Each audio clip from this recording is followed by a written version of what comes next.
The bowl season resumes tonight in St. Petersburg, Florida, Tropicana Field, where a couple of old rivals will renew acquaintances. Louisville comes in after missing bowls for the last 3 years to take on Southern Mississippi. The Golden Eagles making the postseason for the 9th consecutive year. Charlie Strong is Big East Coach of the Year, but a loss tonight means his first season will go in the record books as a losing one. Strong's old friend Larry Fedora brings in his Golden Eagles, bent on finishing their campaign with a victory over a team from the Big East. Louisville and Southern Mississippi ready to go in the Beef O'Brady's Bowl. Let's go.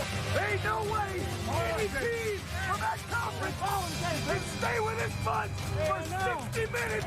Southern Miss stop football. 3, 1, 2, 3, kick it.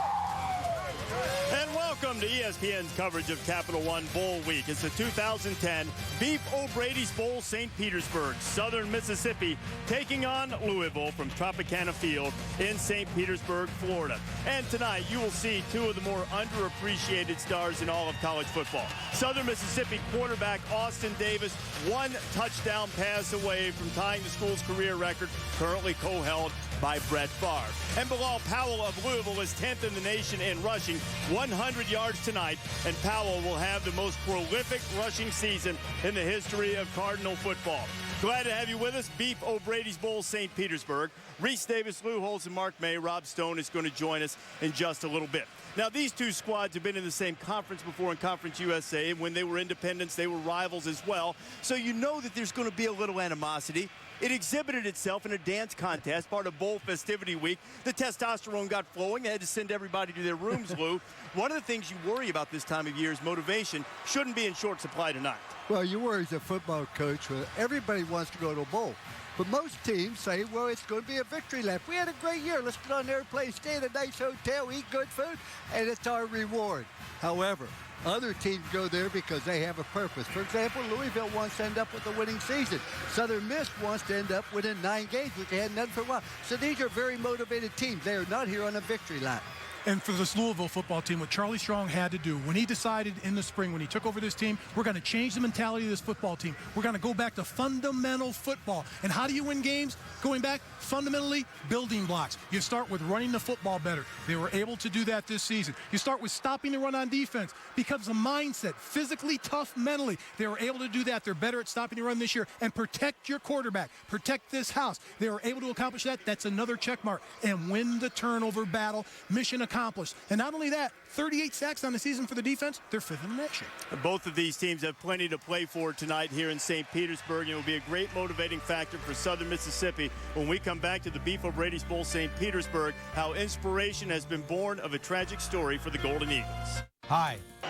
Welcome back to the Beef O'Brady's Bowl, St. Petersburg. Southern Mississippi getting set to take on Louisville. In the early morning hours of November 14th, just shortly after Southern Mississippi's most significant win of the season against UCF, 3 Golden Eagle football players were shot in an incident outside a Hattiesburg nightclub.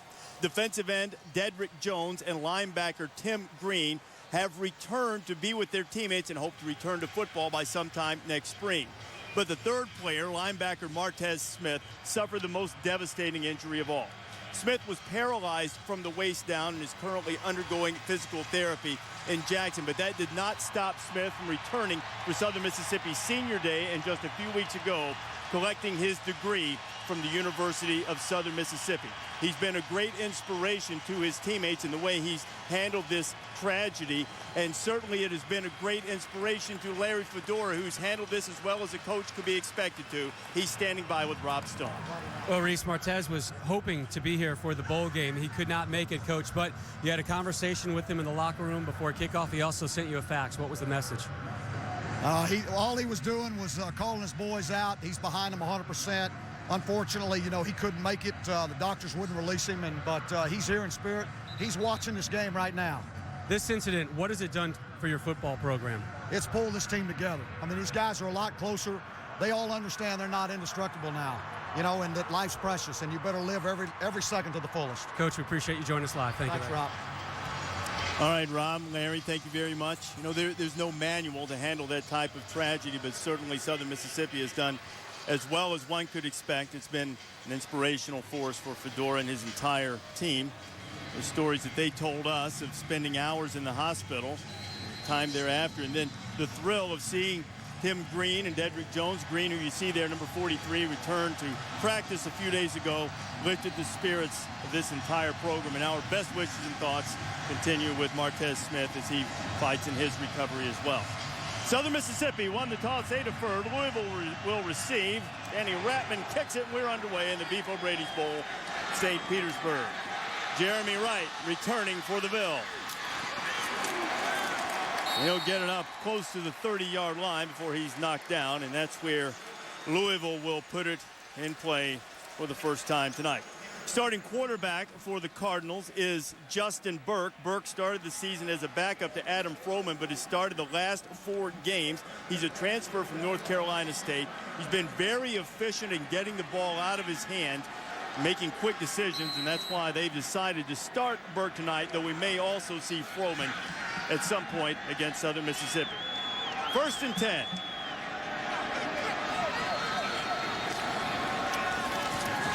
Burke, his first pass of the night is deflected and knocked away. Intended receiver was Andrell Smith.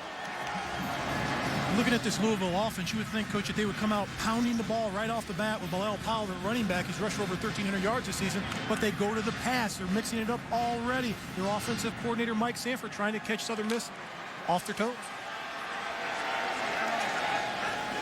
It'll be 2nd down and 10. Ball spotted just inside Louisville's own 29. Here's Powell with his first carry of the night. The Southern Mississippi defense has been very good against the run. It'll bring up a 3rd and long. Let's take a look at tonight's high-performance players brought to you by Powerade. Well, you look at Bilal Powell. I mean, this young man 7 times this year with over 100 yards rushing. A very distinct difference in this football team. And then, of course, you have Cameron Grant. This is a tight end. 37 receptions, leads the team in receiving this year. And then you look at Johnny Patrick, the all-conference cornerback, 5 interceptions this year.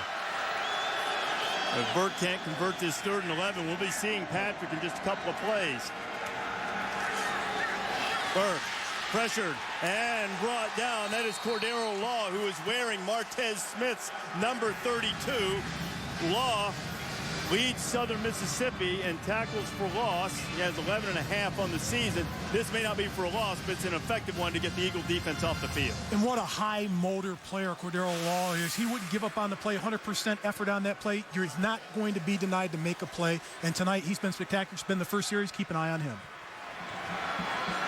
Had a look at Dedrick Jones, who normally be part of that Southern Mississippi defensive line. The punt coming from Chris Philpott. Tracy Lampley, a dangerous return man. Lampley almost squirted out of there. He'll be knocked down just short of the 35 as we take a look at tonight's high-performance players brought to you by Powerade for the Golden Eagles. Well, starting off with quarterback Austin Davis. He's been superb. Not only the 18 touchdown passes, but also he's rushed for 10 touchdowns. He leads the team in touchdown runs. And how about Jodrick Morris, the tight end? All conference, leads the team in receptions with 46. And then let's go back to the defensive side. I just talked about Cordero Law. Also leads the team in sacks with 6. Southern Mississippi offense, if you haven't seen them, a high-tempo spread attack. They'll try to run a lot of plays, and they'll do checks just like this, looking to the sidelines. And Fedora, who his background is that of an offensive coordinator. Austin Davis, a lot of screens in this offense. His first pass of the night is complete. Gets it out to Jodrick Morris, a converted wide receiver who can line up as an H-back, more versatile than your typical tight end. One of the big keys for Southern Miss is, can they eliminate the sack? Consequently, they go an awful lot of quick, short passes. Another quick, short pass. Davis has it complete and into the open field, and picking up big yardage is the freshman Kendrick Hardy, who's emerged to fill the shoes of Damian Fletcher, who graduated last year, and good pickup for the first down. A terrific job of execution, getting the ball out of your hand as a quarterback as soon as you can. Get it to your playmaker, Kendrick Hardy. He makes a play, takes it down the field, and breaks a few tackles, picks up the first down. 19 yards, Golden Eagles inside the Louisville 35. This time Davis keeps it on the zone read, and it'll be a short pickup for him. That was one of the times where he should have handed the ball off Mark. Looked open. No, Davis not necessarily a great running quarterback, but he can make plays with his legs. When he's rushed for 50 yards or more in games this year, Southern Mississippi 7-1. 2nd and 9. Davis taking a shot at the cornerback, throws it toward the end zone, and it's a touchdown. Quentin Pierce. And that ties the Southern Mississippi career record, the 52nd touchdown pass of Davis's career. Well, Coach, what a fabulous adjustment to the ball by the wide receiver, Quentin Pierce. It all starts up front. The guys did a terrific job of pass protection, but keep an eye on Pierce adjusting to the football. Yeah, but here's the thing. That was on the best corner that they have. You have Johnny Patrick. I mean, he had 5 interceptions, 11 pass breakups this year, and they hit him for a touchdown. He was a Big East leader in passes defended, but he couldn't stop that one. Danny Ratman, perfect on PATs this year, now 52 for 52. And just like that, the quick strike offense of the Golden Eagles, 15th in the nation in scoring.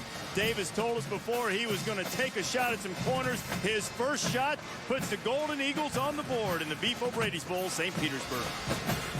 Watch Direct TV. We're in the beautiful Tampa Bay, St. Pete area, and out on the water, the Christmas ornaments. And we'd like to wish all of you a Merry Christmas and a Happy Holidays. And Quentin Pierce, with his 4th touchdown catch of the season, has put the Golden Eagles on top. Austin Davis tying Brett Favre and Lee Roberts with his 52nd career touchdown pass. And the impressive thing about Austin, he's done it in basically 2.5 years. It's just his junior season. He missed much of last year with a foot injury. So Southern Mississippi will kick it off for the 2nd time tonight. Louisville went 3 and out. This is Victor Anderson. Anderson gets it up to about the 25-yard line before he's stopped by Jeremy Snowden. And the reason why this touchdown was successful, it starts with the 5 offensive linemen up front. Look at those players. They do a terrific job of keeping the pressure off a quarterback. Austin Davis, he looks left, looks middle, looks right, throws the ball out there so his wide receiver, Quentin Pierce, can come down with a spectacular play. And here are the coaches on the sideline saying, that's right, the protection's there. Have confidence in the guys up front. They'll protect you all night long. That's the offensive line coach, Chris Kapilovic, having a word or two with Austin, making sure everybody was on the same page with the protection. And flags flies. Louisville tried to get it to Bilal Powell.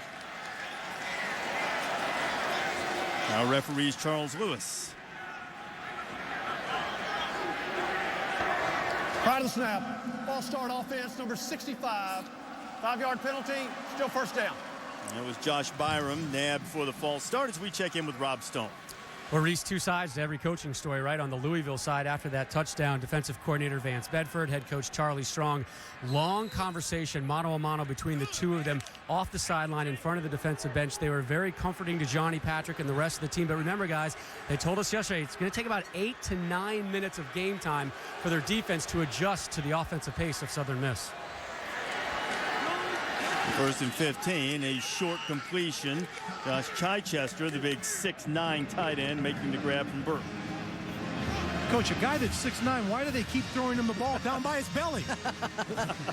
Well, then you don't want to overthrow a short receiver because only bad things happen. But just certain things you look for early in the ball game. Who's controlling the line of scrimmage? And right now, Southern Miss is on both sides of the ball. And Chichester picked up the 5 they lost on the penalty. It'll bring up 2nd down and 10. And you see the differences in offensive philosophy. Southern Mississippi, quick, quick, quick. Louisville, more of the huddle, more of a pro-style look, though eventually they want to evolve into an offense much like Urban Meyer ran in Florida. Bilal Powell, who is a dangerous receiver out of the backfield, made the grab, but then tripped up on this artificial surface at Tropicana Field. It'll bring up 3rd down.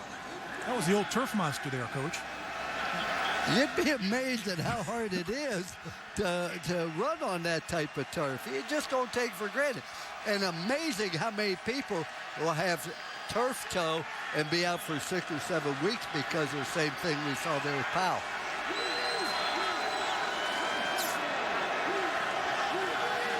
Louisville converting, I should say, just over 39% on 3rd down this year.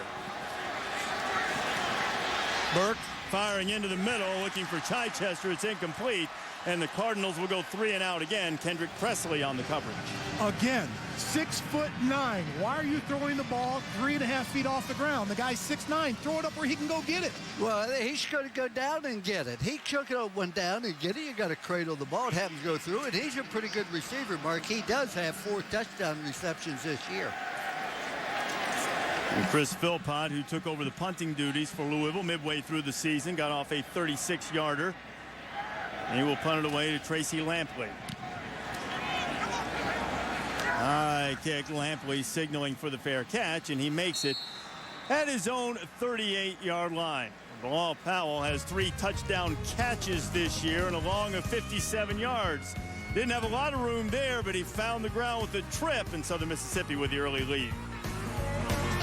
Southern Mississippi about to have it on offense for the second time tonight. The Golden Eagles marched right down the field the last time they had it. And I guess you can pretty much say they hit a home run. This is the home of the Tampa Bay Rays, Stingrays. There in the tank, this is the house that many of the Tampa Bay fans coming in wanted me to refer to as the house that Carl Crawford has abandoned. But we won't do that. This is the home field of the Rays.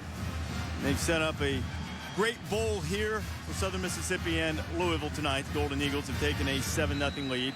Reese Davis, Lou Holtz, Mark May, and Rob Stone. Glad to have you with us as we resume Capital One Bowl week here on the Family of Networks. Desmond Johnson is checked in at running back alongside Austin Davis. The Golden Eagles put it in play from their own 38.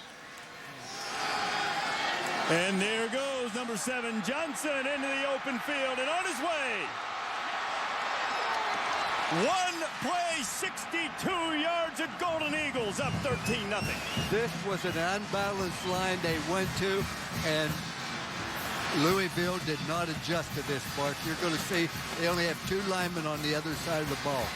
It's a terrific job of executing by the offensive line on that side of the line. Hat in the hat, moving people off the ball, getting to the second level. When you can create a hole like that for a running back, coach, it's off to the races. That's the longest run of the season for Southern Mississippi, and it's against the Louisville defense, which is among tops in the nation in giving up explosive plays, 23rd in the country, allowing plays of 20 yards or longer. They've already given up 2 in the first quarter tonight, and another 19-yard play. Here, notice there are only 2 linemen on that side of the ball there. Coming back here as he breaks up inside, and once he does that, he just outruns the quarterback. And a terrific job of the ace block between the center and right guard, getting to the second level, getting to that linebacker, getting a terrific block. When the back can hit the hole at 100 miles an hour like this, runs through the tackle, it's tough to bring him down. And that right now, it's a foot race. And the foot race is won by Desmond Johnson. And Southern Mississippi, less than 5 minutes in, up 14-0. Capital One Bowl week will continue on ESPN Wednesday night, 8 o'clock Eastern time. Utah and Boise State, a history of being BCS busters. Last such game for Utah before they head off to the Pac-12. Their backup quarterback Terrence Kane will be under center for the Utes. He'll take on Boise State, trying to ease some of the wounds from that disappointing loss against Nevada that likely cost them a spot in a BCS game. Capital One Bowl week on ESPN Wednesday night, 8 o'clock Eastern time, the Mako Bowl, Las Vegas. Well, the Louisville offense hasn't done much of anything. You see Charlie Strong now talking to the defense, but the good news for Louisville, Southern Mississippi has given up points aplenty over the course of the year. Jeremy Wright looking for room, and here's a swarm of Golden Eagles to stop him. And he struggles to get up close to the 20-yard line. Now Southern Mississippi sitting at 8-4 and oh so close to having been much more. They opened the season on ESPN Thursday night. They got hammered by South Carolina, but after that, 4 straight victories, including a win over Kansas out of the Big 12. A couple of heartbreaking 1-point losses against East Carolina. They were up by 20 points in the first quarter.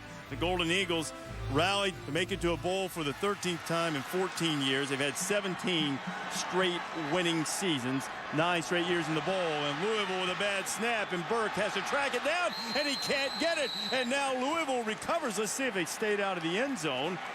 Josh Chichester, this time he did have to go low and get it. And Louisville, the wheels are coming off in the early going. Burt didn't expect the snap. No, snap came a little bit early, Coach. And obviously did, but the thing about Louisville seems to be playing very, very tight, where Southern Miss feels they have something to prove, and they are just playing loose and outstanding.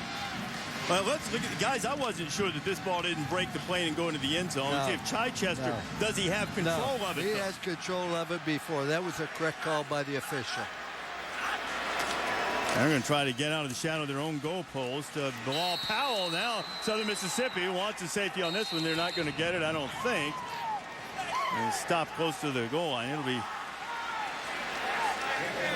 Oh, let's see now. Fedora may want to challenge that last call.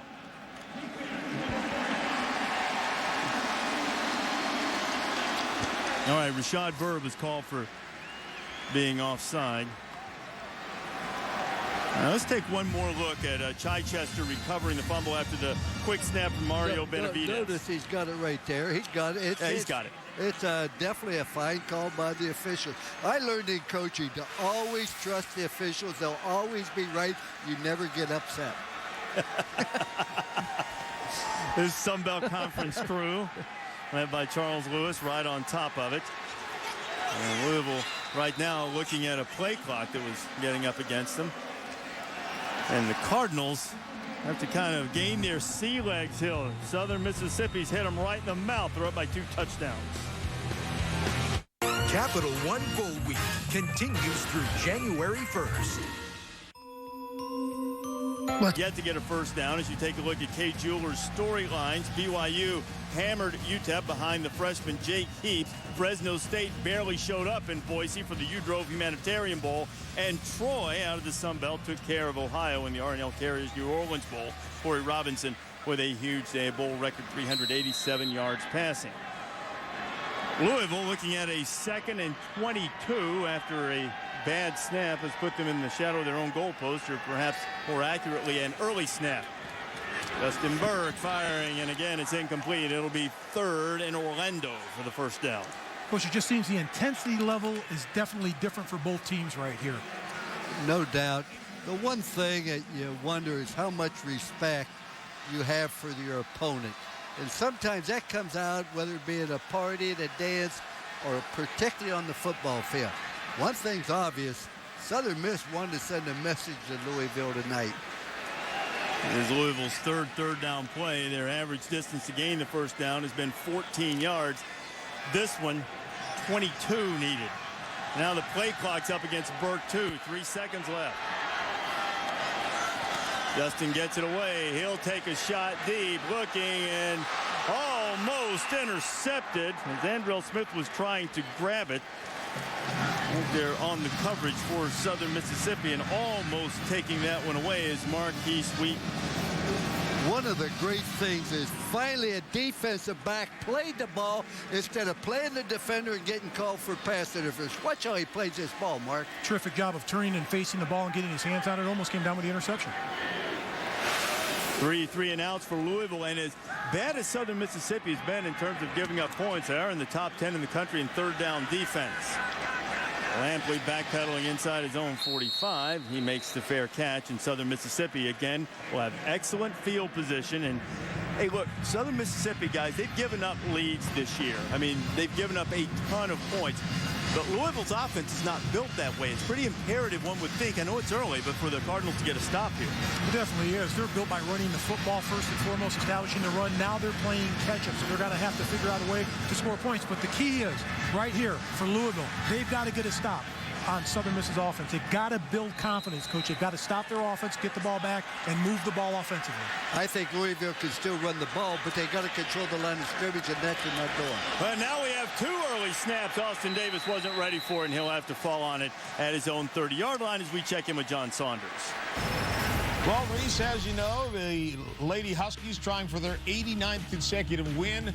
Looks like they'll get it with a 73-51 lead over Florida State right now, thanks to Maya Moore doing what she does best. Meanwhile, Brett Favre, of course, injured in last night's game.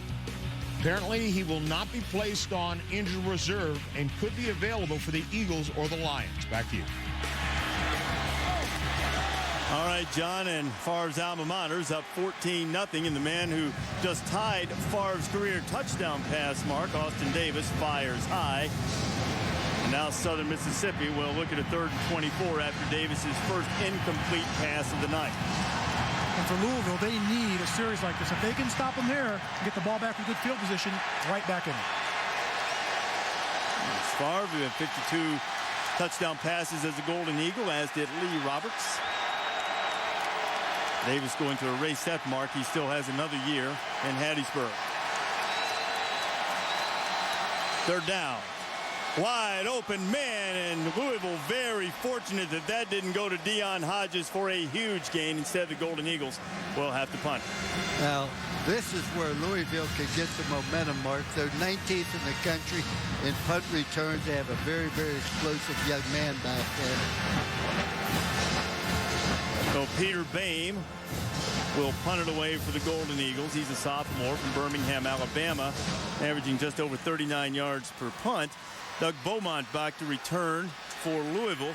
He's 9th in the nation, averaging over 15 yards, and the snap gets away, and Boehm has to fall on it. And this is the kind of momentum-turning play that can certainly help the Cardinals. They are set up in the red zone after the Southern Mississippi miscue. And just like that, that's what Louisville and Charlie Strong wanted. He wanted a big play, a turnover, something like this to turn the momentum around for his football team. Now they have to capitalize on this, Coach, and take advantage of it. Absolutely, but you also, if you're Southern Miss, you say, hey, man, this could put the nail in the coffin. You go out and shut them down here, take the ball away from them, or force a field goal, you will discourage Louisville. So every opportunity game gives you a chance to gain momentum. And see Fedora displeased. The long snapper is Caton Nelms, and he rolled it back to Boehm, and Boehm jumped on it, but now the Cardinals will have it 1st and 10. Bilal Powell, nothing doing. He'll lose a couple. Bilal Powell's a great running back, but he isn't the east-west type runner, Mark. You got to get him going downhill, north and south. And Powell, averaging nearly 121 yards per game this year, is yet to get into plus yardage tonight.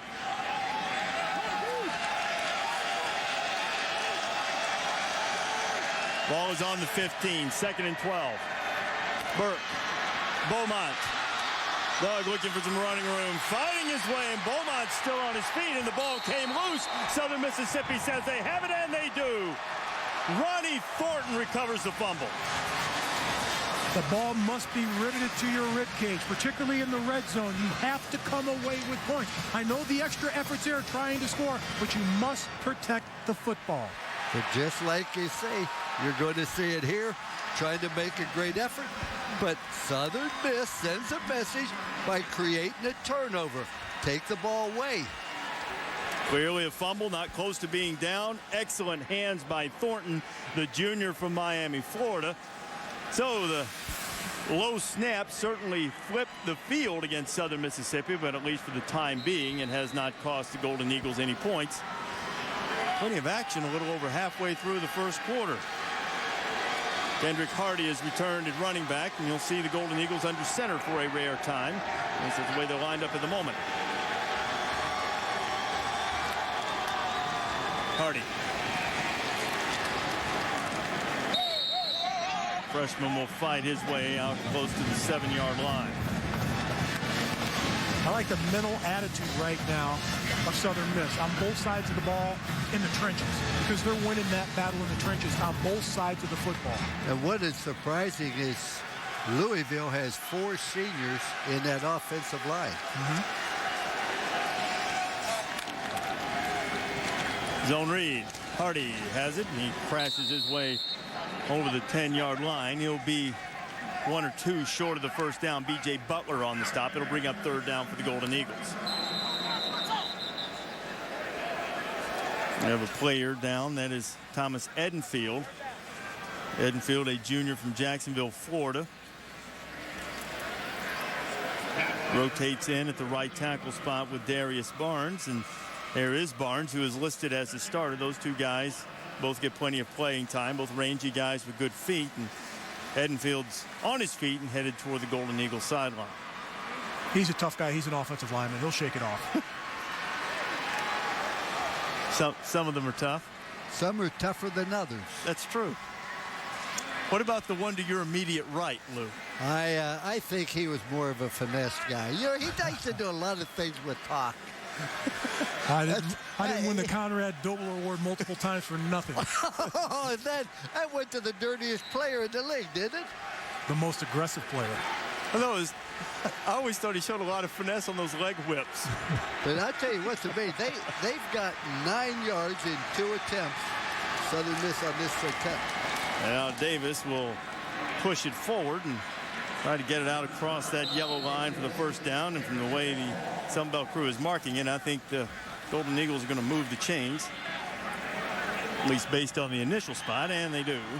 Charles Lewis signaling first down, and the Golden Eagles. That's an important one to sort of get a little breathing room here. Absolutely. The mindset by the guys up front, moving the trenches. And you've got to do that as an offensive lineman. When it's 3rd and short like that, the coach is depending on you, the team is depending on you to get those extra feet, those extra inches to get the first down. Southern Miss was able to do that.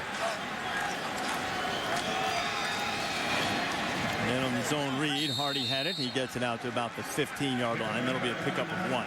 Let's also remember this, that Louisville, other 4 defensive linemen, 3 of them are freshmen. That means they're not real experienced, they're not as mature, and they don't always handle the situation the best at an early age. Well, those freshmen have 12 games under their belt. And here's Greg Scruggs. They needed 13. He's a backup and a junior. Getting some playing time is Davis looking for the screen. He's got Heath from behind him. He gets rid of it just before Brandon Heath got to him, and now a late flag coming in. I don't believe that's pass interference because it was behind the line.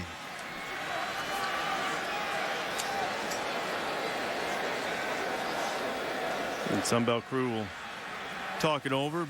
Louisville will bring an array of blitzes. It was one thing that Southern Mississippi was concerned about. That time it was Brandon Heath, the senior from West Palm. Holding on the defense, number 46. 10-yard penalty from the previous spot. The result of the penalty is the first down. It's Vance Bedford, the defensive coordinator for Louisville, looking chagrined at the latest miscue by his stop troops. Dexter Heyman called for the defensive hold, and Southern Mississippi another first down. Vance is an aggressive guy. When we met with him, he talks kind of like me, like 100 miles a minute. I really like that about him. That's the way his defense plays, 100 miles an hour. He played the same way at Texas. He was a great defensive back. I coached against him at Arkansas. A great competitor. And Bedford knows Larry Fedora well. Backgrounds crossing paths at Oklahoma State. Hardy trying to turn the corner. Brandon Heath is there to hit him first. Scruggs was right behind. Not much doing for the Golden Eagle running back that time. That's a terrific job by the linebacker, Brandon Heath, getting up the field to play, making a play, and wrapping up the running back, Coach. That's what you want to see out of your players, make an impact play.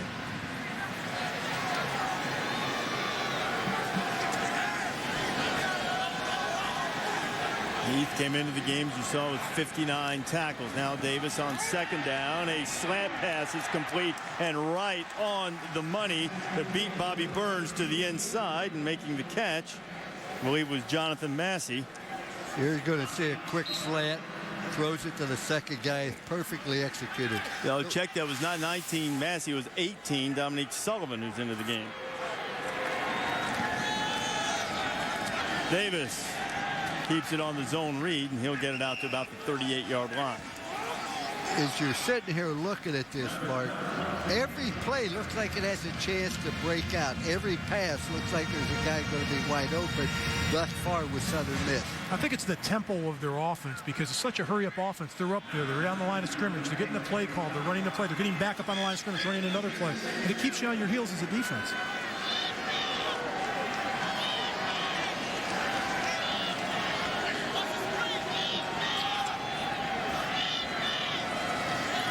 Option look, and Louisville had that play messed up from the very start. It'll bring up 3rd and 10. Greg Scruggs applying the pressure. Davis lost a couple. My goodness gracious, was this a great play by Scruggs? You want to talk about getting penetration, Mark. That was outstanding. Absolutely, making a play in the backfield like that. Missed assignment on the offense, but a terrific play by Scruggs.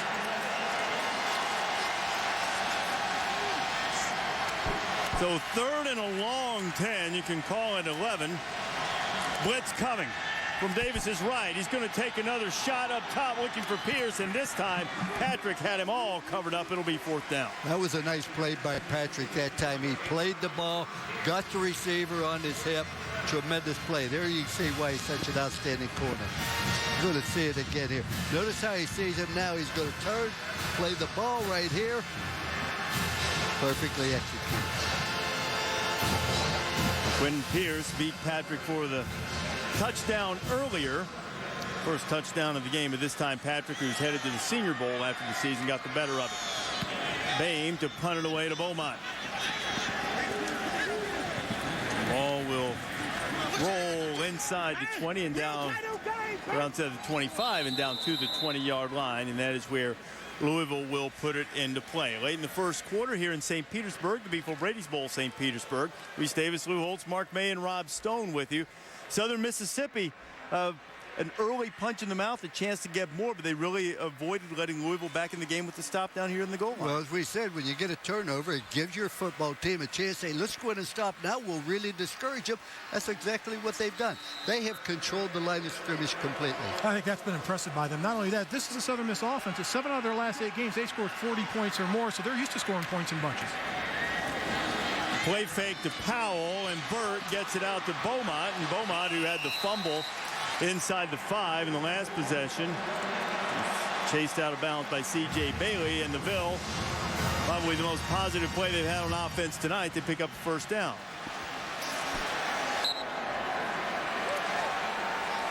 See, Louisville until that last play averaging a yard a play.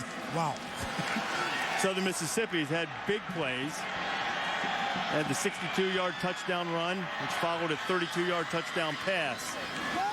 Burke again up the play fake. He's taking a shot down the field. He's got a receiver out there. The two get tangled up, and a flag will come in. It'll be pass interference against Josh Bellamy. C.J. Bailey was on the coverage. They're going to get C.J. for the PI penalty. We might want to look at this again. I think maybe they got their feet tangled up. I think maybe it's the push in the back. Pass interference, defense number 2. 15-yard penalty from the previous spot, automatic, 1st down. Well, let's just see here. Let's just see. Left hand on the back, pushing down. But not real hard. It doesn't take Look at it. Right hand, left hand. He was playing the ball. That was a good call. And I was going to say, back before you became a legendary head coach, you coached a position. What position was it again? I coached defensive backs, and it's the most fun position to coach in the world. Oh, I see. Love to go back and be an assistant coach in high school. Both these teams among the most penalized teams in the country. Southern Mississippi hit with that one. Burke fires a dart. He was looking for Victor Anderson as we check in with John Saunders. Reese, just want to remind everybody over on ESPN2, UConn ladies with a huge lead over Florida State as they look to stretch their unbeaten streak to 89 games. The rest of college basketball needs a call from Dr. Lou.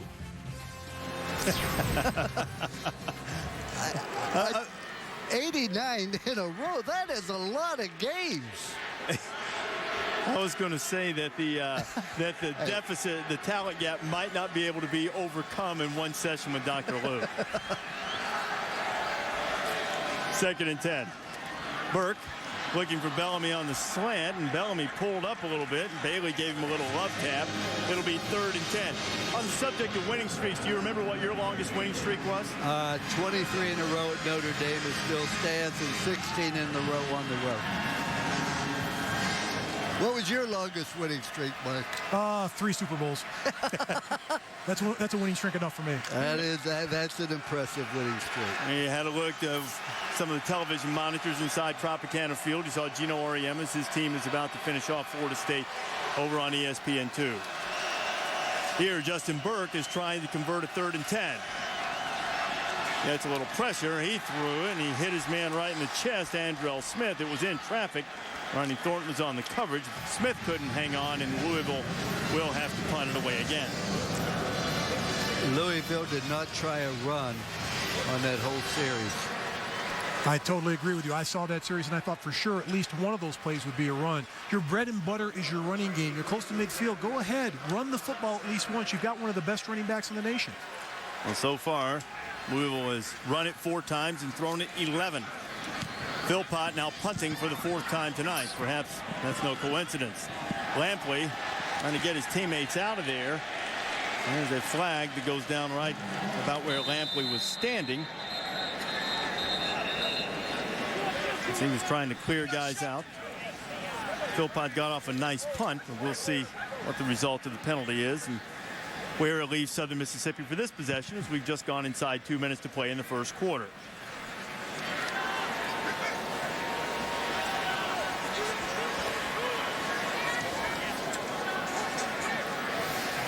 Let's see what happens here is Lampley.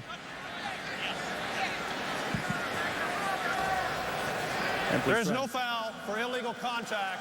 Player was blocked into him. We have illegal touching on the kicking team. 1st and 10 at the 15-yard line. So a flag, a discussion that didn't mean much. The last time these two teams got together, October of '09, Bilal Powell went for 93 yards. Then Scott Long from Adam Froman, who we haven't seen yet tonight, hauls in a 92-yard touchdown pass. It was the 4th longest play in Louisville history. Tony Harrison scored to give Southern Miss a 1-point lead, but Ryan Payne knocked through the 32-yard field goal, and Louisville won it 25-23. Louisville has now won 4 in a row in the meeting. A little tunnel screen look, and there was no tunnel to be found for Jodrick Morris. Brandon Heath, who's had a fine start to his game so far, there to make the tackle. This is the 29th meeting between these two. First time they've met in a bowl game. Historically, these two teams have played regularly in their regular season, whether in conference play or as independents. Southern Mississippi leading the all-time series. Desmond Johnson, who had the 62-yard touchdown run earlier, finds no running room. Johnson stopped Heath and Akeem Smith, the Big East Rookie of the Year, combining to make the stop. Seems like now that if you look at this Louisville defense, they're starting to get their sea legs, and their defensive coordinator, Vance Bedford, told us it would be about 8 or 9 minutes before they got used to the pace of this offense for Southern Miss. He was right.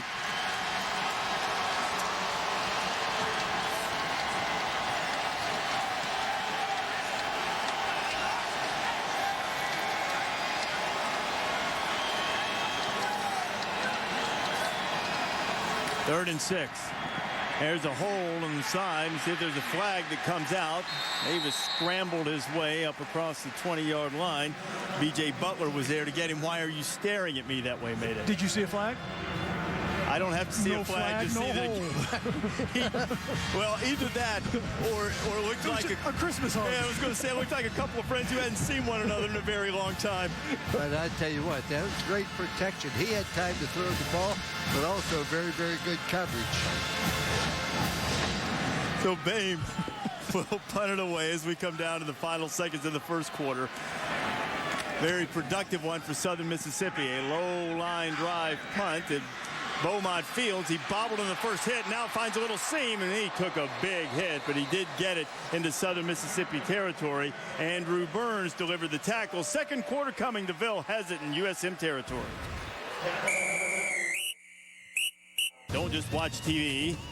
Direct TV. Of course, this is the home of the Tampa Bay Rays, a baseball stadium converted to football for this Beef O'Brady's Bowl St. Petersburg, and Southern Mississippi with a couple of extra base hits in the first quarter that made it 14-0. But now the direct snap to Bilal Powell as they try to get the nation's 10th leading rusher going, and easily his best run of the night. Now Lou struggled in the opening moments defensively, particularly their defensive backs. Well, this is pretty well done, but notice when he does turn the ball around, he loses sight of it for a touchdown. Now, you look here again, it looks like he has trouble seeing the ball. And the reason is, he's talking to Vance Bedford. I can't say it. There are lights in the end zone. Never are there lights in the end zone. And second down and 2. As mentioned, baseball, the primary use for this facility. Powell getting a rest, and running it is Jeremy Wright, the freshman. He'll pick up the first down for Louisville as we check in with Rob Stone.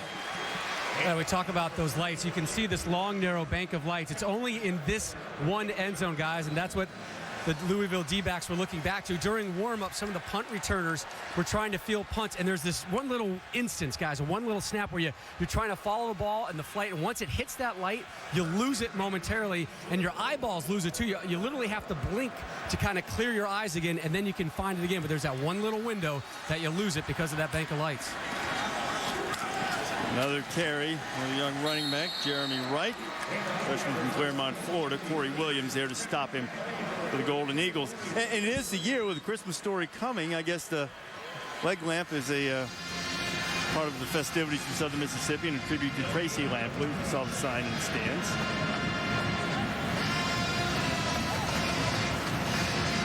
I'm impressed with Southern Miss's defense because, as you mentioned, in 2 of their losses, they scored 49 and 46 points and still lost.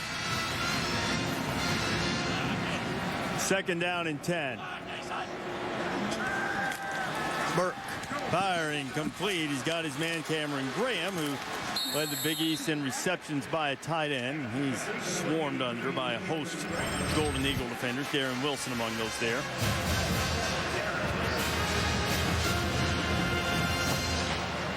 Here at the Beef O'Brady's Bowl, St. Petersburg. Louisville on the move against Southern Mississippi. And right now, UConn is 4 seconds away in women's basketball from wrapping up their 89th consecutive victory. A 93-61 lead against Florida State. Just a couple of ticks away as Gino Auriemma, that 89th in a row, will eclipse the men's record set by the legendary John Wooden of 88 in a row during his fabulous tenure at UCLA as Auriemma continues to dominate the women's basketball scene.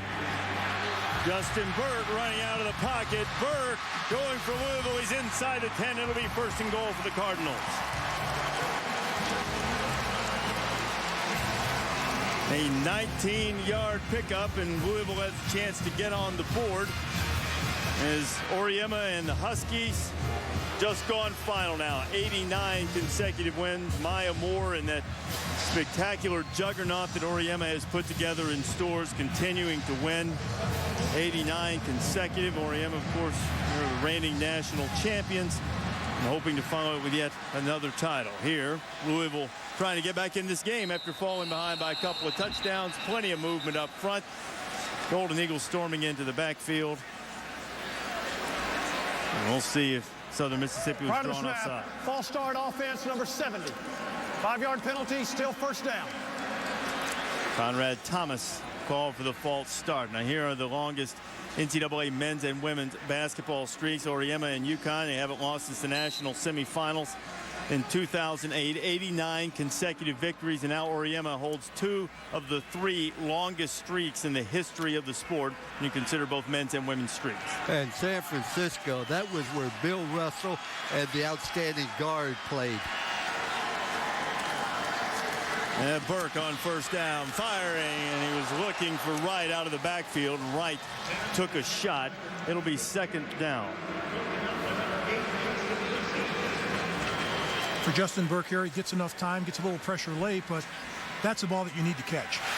You know, sometimes the receivers, sometimes the running backs, you got to help out the quarterback and sacrifice to make a play. Well, the reason Wright's in the game right now, Bilal Powell is being worked on. It looks as if they're working on his right calf. Powell, their leading rusher, a dangerous man out of the backfield as well. Blaine Donald is checked in now. Another running back that will see action for the Cardinals. Looking for the shuffle pass to him. That's the beauty of that pass, though it is a pitch, merely an incomplete pass. It's a safe play. Sometimes you can create space and get a play. Cordero Law is wearing Martez Smith's number 32 in there to bust it up. And Louisville would run that play so effectively against Rutgers in their last football game, and it's obvious Southern Miss was ready. And Todd Bradford, the defensive coordinator, has done a great job of stopping the run. This is a game that the first thing that they want to do, every defensive coordinator tells you the same thing. What's the first thing you want to do, Coach? Stop the run. They've been solid in that regard all season, guys. 13th in the nation, just allowing over 113 yards per game. 3rd and goal. Just gets it off. Burke firing to the end zone. Touchdown, Cameron Graham.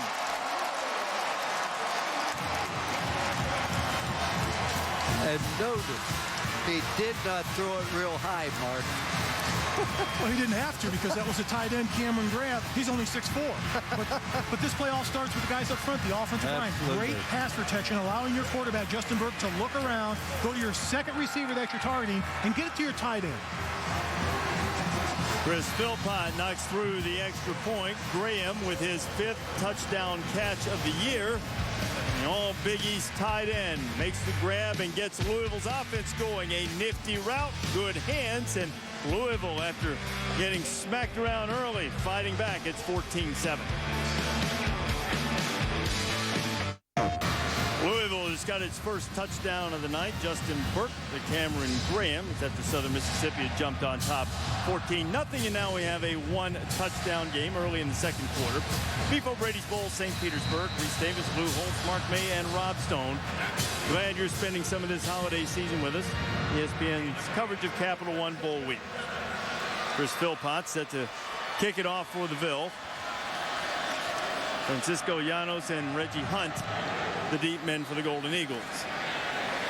It'll be Hunt. Reggie finding some running room and a good return that'll give Southern Mississippi outstanding field position. Another look at the touchdown mark. And it all starts with protection. Byron Stingley, left tackle, and Mark Werder, the left guard. They're going to have a TE stunt on the defense. But the offensive line is going to create a great pocket for their quarterback, Justin Burke. He's going to step up and hit all-conference quarterback Cameron Grant. Now, Coach, this is what you do in the red zone. You throw the ball to the tight end. If you'd have done it at Notre Dame, you probably would have won 2 or 3 national championships. Oh, we didn't need him, Mark. I love throwing the ball to the tight end in practice. Hunt was ruled out of bounds at the 36. Davis is getting some heat. Lampley's out there. Lampley almost made an acrobatic catch. On the coverage was Daniel Brown. Brown almost looked like he grabbed Lampley before the ball got there. But boy, is this a well-coached offensive football team. The swing back was covered going down the field. When the quarterback saw him covered, he underthrew it, Mark. Gave the back a chance to make a circus catch.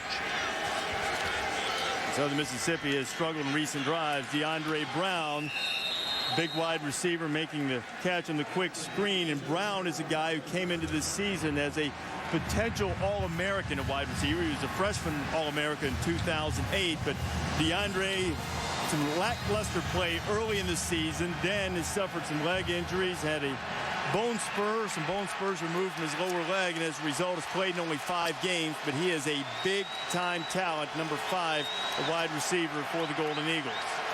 Not only a big-time talent, he's big. 6'6", creates mismatches. He has the 2 longest touchdown catches in Southern Mississippi history, a 97 and 95-yarder. 3rd and 6. Brown has another catch, and he's got a first down. Big target over the middle, and Davis finds it nicely. Well, that was very well executed again, Mark. He ran a curl path, and the back ran a flat route, and the defender had to choose one or the other, and the quarterback throws opposite. Lampley trying to dance to the outside. Made one guy miss, and Tracy with a good run. Is down close to first down yardage. Capital One Bowl Week continues on ESPN Thursday night, 8 o'clock Eastern Time. The San Diego County Credit Union Poinsettia Bowl. The midshipmen of Navy making their 7th straight bowl appearance, taking on San Diego State. Brady Hoke, what a great job he's done at San Diego State. It's like a home game for both teams with a naval presence in San Diego. As Lampley has it again, exploding into the secondary, and Tracy will get it down to the 30-yard line before he's stopped by Brandon Heath. And a fabulous job by the guys up front on the offensive line of getting their blocks, and with the combination blocks, getting to the second level, helping Lampley out down the field. And they're speeding up their style of play.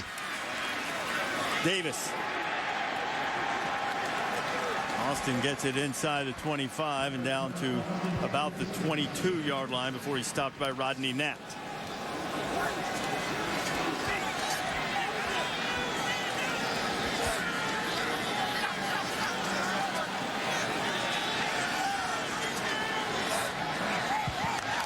Second and 3, and movement was from Lamar Holmes on the left side. We'll see if he reacted to Nat or vice versa. That was a great job of the hard count by quarterback Austin Davis. Offside, defense number 58, 5-yard penalty. The result of the penalty is a first down. Listen to this count.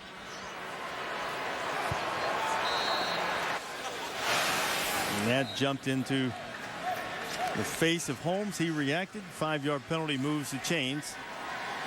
So 1st and 10 is Southern Mississippi back on the move, trying to answer the Louisville touchdown. Fly sweep and a reverse. Reverse pass now. Davis out there. Davis with a one-hand catch. Touchdown! The beautiful throw from Quentin Pierce, and what a catch by Austin Davis. Not only a terrific catch by Davis, what a call by Blake Anderson, the offensive coordinator. I mean, that's going for it. When things are going well, they go well, but this came so close. Watch a cornerback, I believe it's Patrick, really has a chance. Here comes the reverse pass. Watch him reacting up here. Doesn't quite make the play. And he didn't even have gloves on. He didn't have those stickum gloves on. He did it barehanded. Old school. Well, you know, Austin Davis was a terrific baseball player, a good third baseman, so he just reached out and snagged one like he would at the hot corner, and he goes in for the touchdown catch. So Austin with a touchdown pass, now a touchdown catch, and Southern Mississippi's lead is back to 14. A little trickeration as Quentin Pierce, the sophomore from Mobile, finds his quarterback for the touchdown they allowed per game during the regular season. And Southern Mississippi has hit them for 21 points. Of course, the Golden Eagles 15th in the nation in scoring offense. And the Big East, who had a difficult year, is having a difficult first quarter plus against Southern Mississippi. Kickoff drives right into the end zone, and the Cardinals will take it at their own 20-yard line. Rob Stone, what can you tell me about the last touchdown for Southern Miss? You know, Reese, coaches can only play it cool for so long, right? So Coach Fedora turns at me after that grab, goes, da-da-da, da-da-da, top 10. So he's already selling top 10 for his quarterback right there. On the flip side, Bilal Powell, we saw him on the sideline getting tended to. What happened, guys, is he took a shot on the outside of his knee. They tested all the strength and the stability. He kind of nodded him off every time they went through a motion. Everything's fine there. What happened is he got hit on a nerve. He's going to play. They're going to continue to evaluate him throughout this half. Well, Bilal has about 50 friends and family here. He's from Lakeland, Florida. And certainly wouldn't want to miss the opportunity to play in this. He'll get the direct snap. Best run of the night came on a direct snap. And Powell still on his feet. Bilal Powell with a tremendous run. He'll be marked down at about the 44-yard line. A pickup of 24. One thing about Bilal Powell, when he runs the ball with determination. There's a fierceness about it, Coach, that he is going to punish the defender in front of him. But notice they put the quarterback in motion, which meant they end up in the Wildcat, so to speak, but the defense doesn't have a chance to react. You know, they don't like for you to call it Wildcat because of Kentucky. No. They prefer Wild Card. There you go. Be okay if not for the arch rivals in blue, having that as their nickname, I think. The Powell takes a rest. It is right, gashing through the Southern Mississippi defense, getting into Golden Eagle territory down to about the 41-yard line. Corey Williams on the stop. Running behind the left side of the offensive line, Coach. 2 seniors over there. They've got 4 on this offensive line. They're the leader of this football team. Those 4 offensive linemen at the senior guard, senior tackle, senior guard, senior tackle. Wright's carried it 3 times at his best run of the night. His runs of 24 and 15 yards.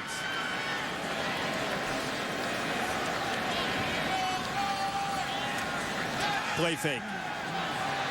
Chichester right on target from Burke, and another first down for the Cardinals inside the 30-yard line.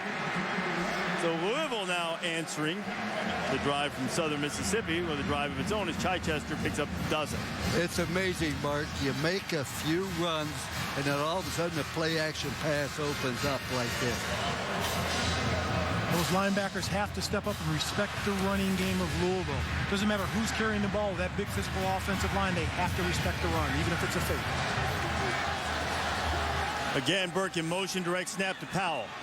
Powell reversing field, and Southern Mississippi has it defensed beautifully. Powell will be stopped for a loss. On Christmas Day, ESPN and ABC deliver 5 NBA games. Coverage starts at noon Eastern time. We'll start it with the Bulls and Knicks on ESPN HD. Celtics and Magic, Heat, Lakers, the doubleheader on ABC.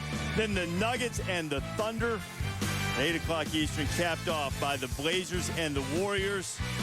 NBA on ESPN and ABC Christmas Day, presented by Theraflu. Powell lost a couple on that last run. Bilal is really yet to get loose tonight. 27 yards on 5 carries for the nation's 10th leading rusher. Burke fires low. Andrell Smith makes the catch. That'll bring up a 3rd down. It'll be a little bit short of the first down. They got to get it to the 19. Ball spotted on the 24. It's a nice job by the wide receiver, Andrell Smith, of making an adjustment on the football. The ball was thrown behind him. That was a terrific job of focusing on the ball and hauling it in for the reception. But, you know, when you look at Southern Miss's run defense, been very good all year. But on pass defense, Mark, out of 120 teams, they rank 103rd, and that's starting to reveal itself now.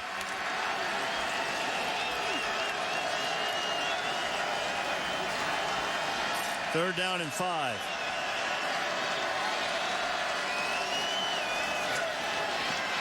Burke, a dart in the middle. Bellamy's got it for the first down. Inside the 10-yard line, it'll be 1st and goal for the Cardinals, and a little jawing going on after the catch. Here he gets good protection, goes down there, finds the open area. Now, the one thing that when you talk to Coach Strong, he said Justin Burke is one of the smartest football players he has ever coached, and he is a quarterback, and he's made great decisions, Mark. And Burke playing in his last game at Louisville, and again in motion, direct snap to Powell. While Powell is hit right at the line of scrimmage, chasing him down is Ronnie Thornton. Ronnie's been active in the first half. You know, I'm not the offensive coordinator, but if I'm calling plays in this situation, who do you think I'm going to get the ball to, Coach? Josh Chichester at 6'9", jump ball situation, mismatch. The tallest defensive back for Southern Miss is 6'2". He's 6'9". The tallest linebacker is 6'3". I'm telling you, that doesn't work often. Just block them and run it in.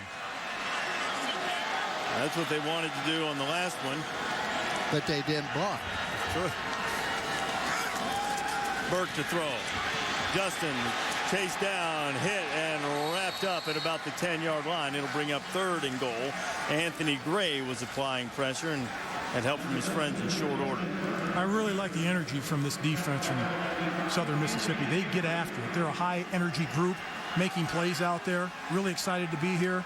They're definitely jutting their jaw out there, Coach. And that was a nice adjustment there after they've been hurt on their zone pass defense for the last couple 3rd downs.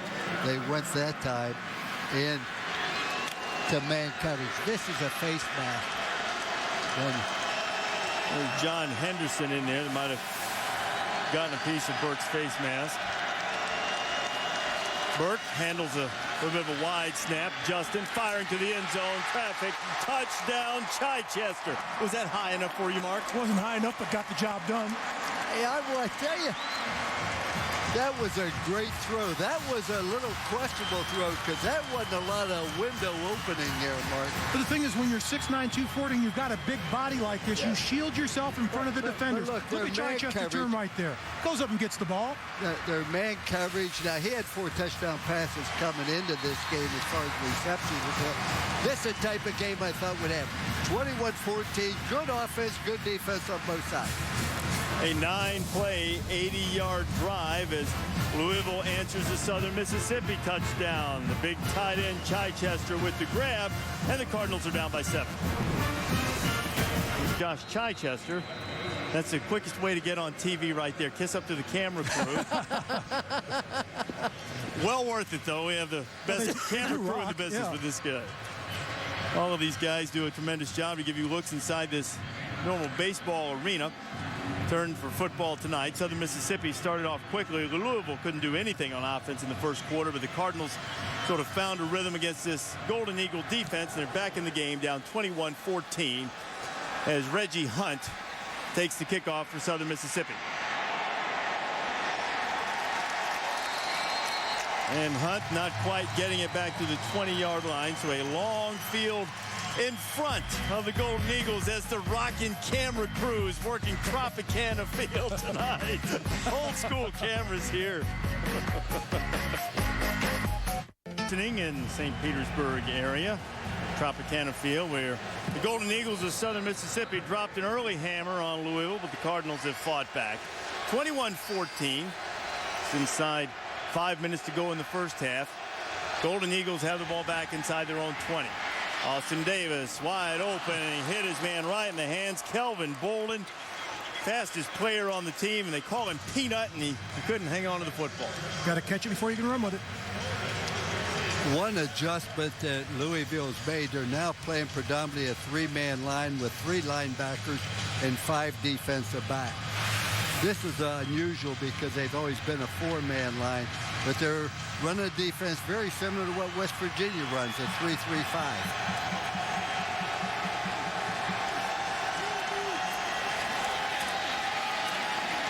Hardy on the second down run. Not much there as we go back to the studio and John Saunders. Pleased to remind everyone, coming up on the Cars.com halftime report, yet another victory for the Lady Huskies as they continue to make history. Boise State, can they rebound from their loss to Nevada? Plus a suspension in the Big 12 involving basketball and a big-time player as well. All coming up on the Cars.com halftime report. Reese. All right, John, we'll look for, and this is a 3rd and 9 facing Southern Mississippi, exactly what Louisville defensive coordinator Vance Bedford wanted to do to slow this Golden Eagle tempo down. Told us you get them in this situation, they slow down to get just the right play, and Austin Davis is going to need even more time as he calls a timeout. 3rd down and long facing Larry Fedora and the Golden Eagles when you come back. Mississippi holding a 21-14 lead on Louisville. Reese Davis, Lou Holtz, Mark May, and Rob Stone. Glad to have you along with us. This clash between the Golden Eagles and the Cardinals. 3rd and a long 8 for Austin Davis. Underneath, complete. A big hit football is loose. Cardinals are after it.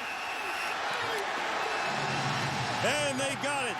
Antoine Kennedy knocked it free, or recovered it after it was knocked free from Jodrick Morris. And the Cardinal defense comes up with a play, and with a touchdown, they can tie the game. You don't expect it out of Jodrick Morris. He's got some of the best hands on the team. He has the most receptions for this team at the tight end position, but you've got to protect that ball. But right here, helmet right on the football, that's one heck of a hit. And Johnny Patrick does a terrific job. He's a playmaker for this defense. 5 interceptions on the season. But right there, when you put your helmet on the football, it's tough to hold on to. Okay, let's have a look at this now. Kennedy clearly recovered the football, but did he have control of it? Can't tell from this angle. The other one that the guys in the tape room provided for us earlier. Doesn't matter now. They snapped it and ran it with Powell, and he's hitting the backfield. Doesn't get back to the line of scrimmage. You're going to see if any part of your body's out of bounds when you recover it, it's considered out of bounds.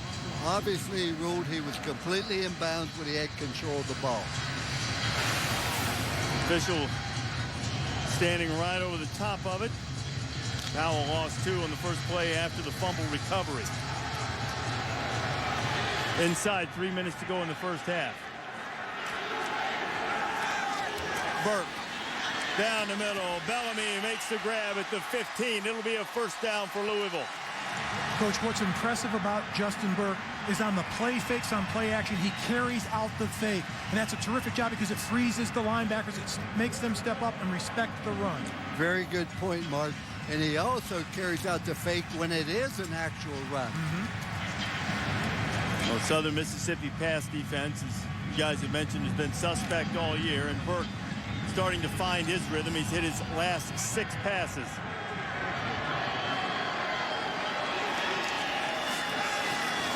Powell on the screen.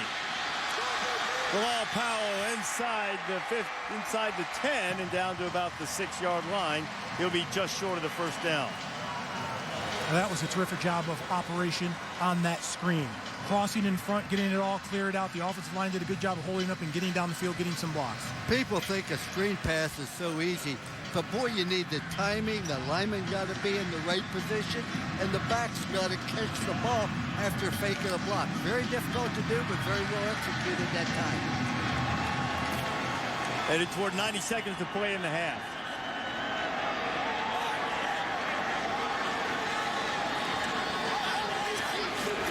Powell.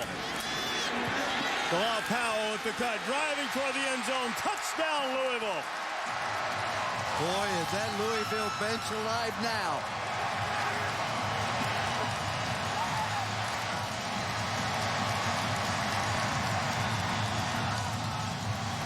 And after falling behind 14-0 with the extra point, LaVille can tie it up with just over a minute to play in the first half.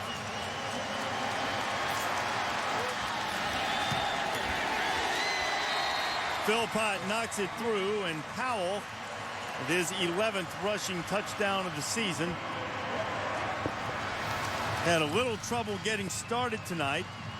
Only has 30 yards rushing, but this was a nifty run. He shows you why he's in the top 10 in the nation in rushing this year. The reason why, Josh, right over there, you look at number big 65, Josh Byron, knocking the defender, taking him in the end zone 5 yards deep. When you've got a push like that by your offensive line, it's easy for the back to follow him into the end zone and score. But they're also having some difficulty running the ball because they're running zone, which means the linemen are running east and west rather than trying to control the line of scrimmage. They're just trying to create a little bit of running room for Powell.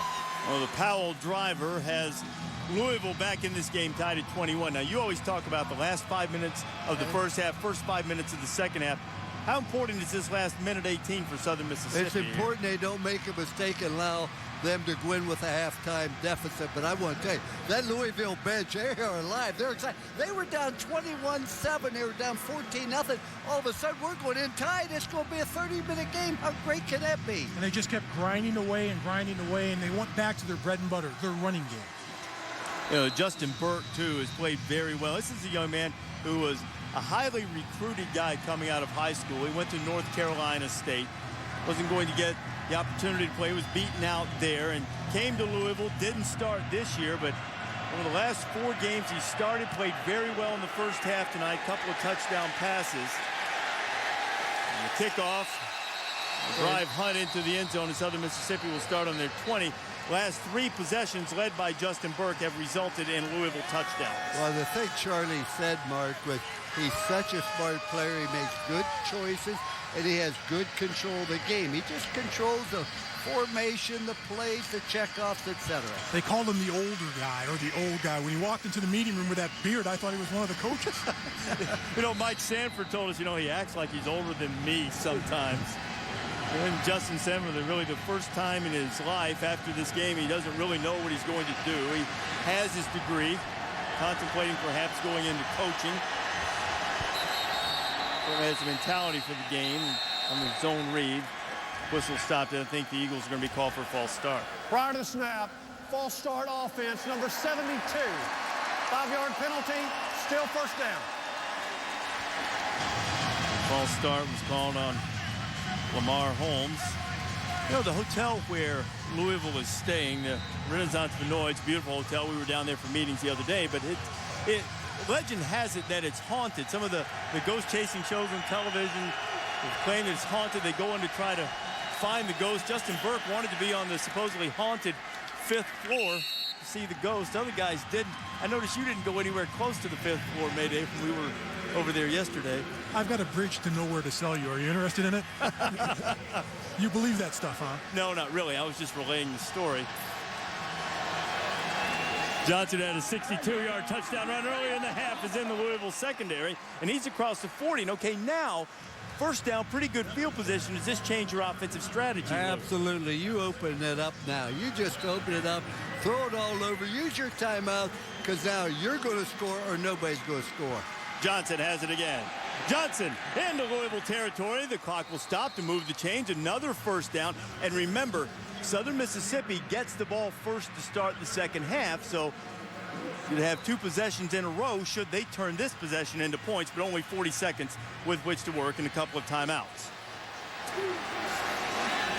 Davis, pressure, and down he goes. He held it too long. Brandon Heath got him. And Austin's going to call a timeout. Got a lineman shaking up on the play. It's big number 72, Lamar Holmes, who called for the false start earlier. First, what a nice move by Brandon Heath. Here he's going to line up to the outside. The back's going to try to block him. He's just going to do a little quick swim. Gets to the quarterback. Nice hit. Smart play. Get to the quarterback, make a play here, stop their momentum. Austin Davis came into this game 1 touchdown pass short, tying Brett Favre and Lee Roberts for the school career record. And he started off very effectively, finding DeAndre Brown and throwing up top in the early going to Quentin Pierce for that record-tying touchdown. And then Davis, perhaps most impressively, the one-handed touchdown catch from Quentin Pierce. Did Farr score on a touchdown reception? I would have to go back and look. I don't recall it. Oh, but you know everything, No, Reese. Every doesn't Mark? The last thing that Whatever I occurred to want to know, I asked Reese. The last thing that occurred to me was look to see whether Brett actually caught a touchdown pass here in his I mean, you're career. like a encyclopedia and a book of knowledge rolled into one, and I say that as a compliment. Well, I appreciate that. I'll have to get our stats guy Mark Amento on that at halftime. We'll get an answer for you the second half. Austin Davis has a touchdown catch. The pair of scissors left down on the field. You know, your mom always tells you don't run with scissors. I think even if you're wearing football pads. My mom told me that too. Now 2nd and 18 after the sack. Plenty of time on the play clock. Southern Mississippi has a timeout left. And they have Danny Ratman, a field goal kicker who has range in excess of 50 yards. Davis fires way too high. He was looking for Kelvin Bolden. Now, when Vance Bedford, the defensive coordinator, coach, or played in the secondary for Texas, they ran almost exclusively man-free coverage. And that's what they're running basically tonight, Mark. Even in this drastic situation, they're playing man-free. And they're playing it pretty well. Southern Mississippi hasn't had its typical success on 3rd down. They're 10th in the country converting 3rd downs this year. Just 2 for 6 tonight. They haven't converted one from anywhere close to this distance. 3rd and 18. You got to run this. Davis buys a little time, and he's just going to flip it out of bounds. There's 16 seconds left in the half. It'll be 4th and 18. What's the deal with those scissors on the field, Stoner? Yeah, I went up to Louisville head trainer Kyle Johnson. I said, all right, what is a pair of loose scissors on the field worth in Kangaroo Court? He looked at me, smiled, he said, we're just trying to slow down their offense. Man, that's cold. You know, they try to run, Southern Mississippi does, as quickly as Oregon does, and Oregon has had to deal with people faking injuries and so forth and dropping out as if they have the cramps. I don't think anybody's thought of putting a pair of scissors on the field against the Ducks. 16 seconds left. Peter Bain will punt it away. And remember, they had a mishandled snap earlier on a low snap. Bain gets it out of there without incident. Scott Radcliffe back to make the catch. Now 9 seconds remaining for Louisville before halftime. I think you just hand the ball off and go in the locker room. 30-minute ball game. How great it is. What happened to throwing around, taking anything out? No, you don't do that. Hey, you play conservatively. You're trying to win the game. You're not trying to impress anybody. Am I mistaken? What did he say like 20 seconds ago? Well, you know, I know what he said 20 seconds ago, but when field the position. ball was at the 50. Field Yeah, ball's position. at the 50. All of a sudden, you're see, Charlie had great instruction. Look at that. He just, boy, attaboy, Charlie. Yeah, I know Charlie was telling me how much he learned from Steve Spurrier when he worked. He did. And if you don't know, Charlie also worked for the legendary Lou Holtz Like back for in the 6 day. years. 21-21, we're tied. There's Charlie and Rob Stone. Well, Coach, slow start. What changed things for you guys? Well, just defensively, we needed to get settled down. And once we got settled down, we got a foot in the ground. We were able to get lined up. Gave them 2 big plays early, but it's so critical. Then offensively, we didn't get started good. Then we were able to run the ball, and then it opened up the passing game for us. What was the play that changed things for you guys? Probably the 3rd down play when we created a turnover and were able to tie the game up at 21. What's the main message in the locker room? We'll just get settled down, guys. We got 30 minutes to go play, and let's get settled down and go finish this game. Coach, appreciate the time. Thanks, Charlie. All right, Rob, so 21-21 at halftime. We're in the home of the Tampa Bay Rays. Quentin Pierce has thrown 2 passes this year. Both have gone for touchdowns. This one to Austin Davis as we join John Saunders in the Cars.com halftime report. Mississippi and Louisville from Tropicana Field in St. Petersburg, Florida. 3rd quarter just about to get underway. Golden Eagles and Cardinals tied at 21. Reese Davis, Lou Holtz, Mark May, and Rob Stone with you. Now, Southern Mississippi started very quickly. Louisville answered it. What do you expect to see in the second half, Mark? A highly competitive second half. If you look at the numbers of the first half, both teams have had 37 plays offensively. If you look at Southern Miss, they have 50 more yards than Louisville, but Louisville has controlled the clock for almost 5 minutes longer. So I expect it to be a very competitive second half, tied at halftime. I don't expect to see what I saw in the first half. Southern Miss outrushes Louisville. Louisville throws for more yards than Southern Miss. Goes completely opposite what we'd expected.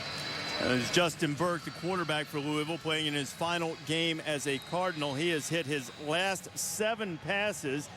A couple of touchdown passes in there as well. Larry Fedora, the high-powered offense of Southern Mississippi, started with a bang.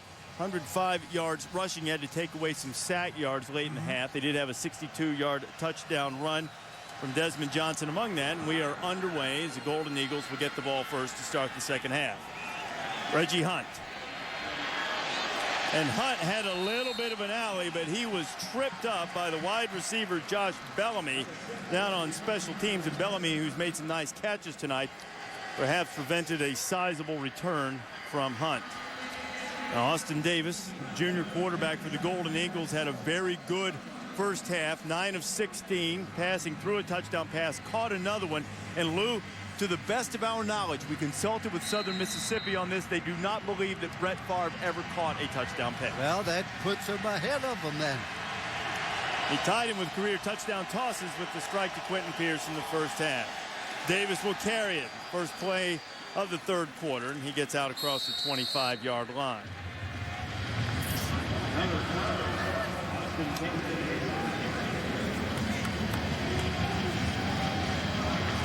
Here's where Davis ranks. He came into this game needing 498 yards to pass Favre on the all-time passing yardage list. He'll certainly do that.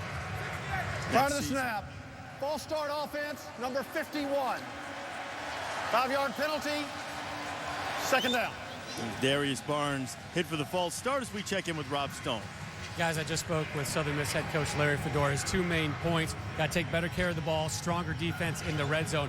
But all the talk about Southern Miss is that up-tempo offense, right, guys? I asked Coach, well, how often were you up-tempo to your liking in the first half? He said probably 40%. He wanted to be at about 75%. Credit to Louisville. Also, Southern Miss doing it to themselves, taking them out of their own. Pass complete to Pierce for the first down, and he is chased out of bounds at about the 41-yard line. Chenard Holton there to run out Quentin. That was a nice job by quarterback Austin Davis, trusting his receiver, because that ball was out before the receiver turned around in his route. Look at the ball's out. Turns around, it's there, makes the catch. Back to the ground with Hardy. Kendrick Hardy gets it up close to the 45-yard line. Pickup of 3, maybe 4. He's stopped by Dexter Heyman. As a former offensive lineman, I wasn't really crazy about the hurry-up offense. I like that slow it down, go to the huddle, call the play. Kind of methodical, pro-style offense. You haven't changed a bit. Tempo not really that fast right now. They get lined up quickly, but they're making methodical checks with the sideline. Pitch on the option. Hardy's got it.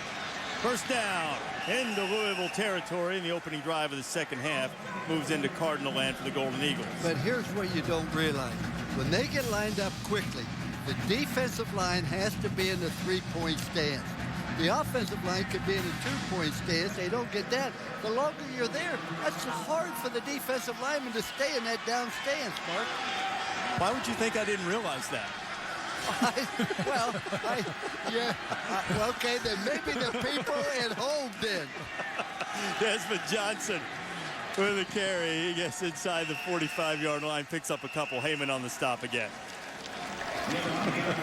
Well, people say you get lined up real quick and you don't call the play. What's the advantage to it? That is the advantage. And the other thing, too, is that it limits the substitutions. If the offense doesn't substitute, then the defense, they can, but they're at their own risk. They have to get the players on and off the field. The officials won't stand over the ball to allow them to do so. Davis fires to DeAndre Brown. DeAndre had the first down and ran backwards a little bit, and he's going to be stopped about a yard short. Mike Evans, Chenard Holton on the stop. I thought that Desmond Johnson might have flinched in his stance in the backfield a little bit. Yes, he did. Nice call. Austin Davis will keep it, pick up the first down. Austin has been efficient with his feet over the course of the season, running for more than 400 yards. Been really effective when they've gotten deep in opponents' territory with 10 touchdown runs on the year. Davis quickly completes his pass to screen out to Bolden. That's his first catch of the night. Kelvin Bolden, 41 catches on the year, dropped one in the first half and makes the grab to get another first down for Southern Mississippi as they have marched it right down the field with this opening possession of the second half. And the tempo and the pace is picking up for the offense. They're getting up there, they're calling plays and executing right away. The Golden Eagles are at their fastest tempo. You'll see them run the same play usually, but not always, the zone read or the screen consecutively. Davis got a lineman in front of him looking for some running room, and the way his head turned around, it looked as if there might be a face mask. There is a flag down on the field. Malcolm Tatum and Dexter Heyman on the tackle, and that's what Austin is signaling.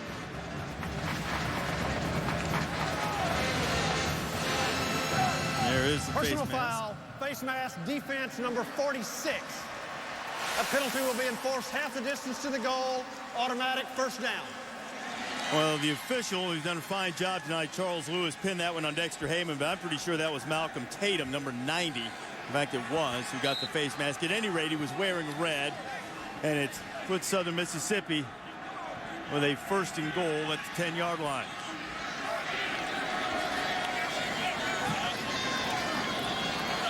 Not always the most efficient red zone team in terms of scoring touchdowns.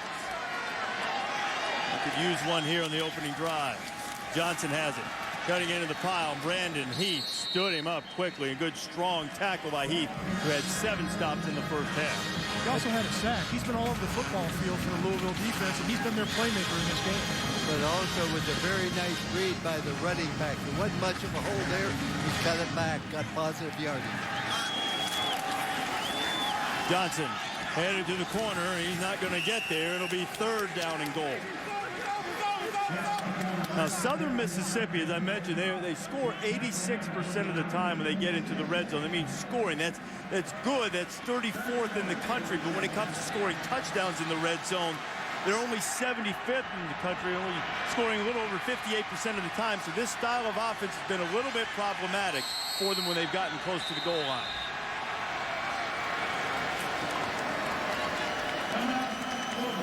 Louisville calls a timeout. They'd like to get the stop on the 3rd and goal. Southern Mississippi trying to regain the lead.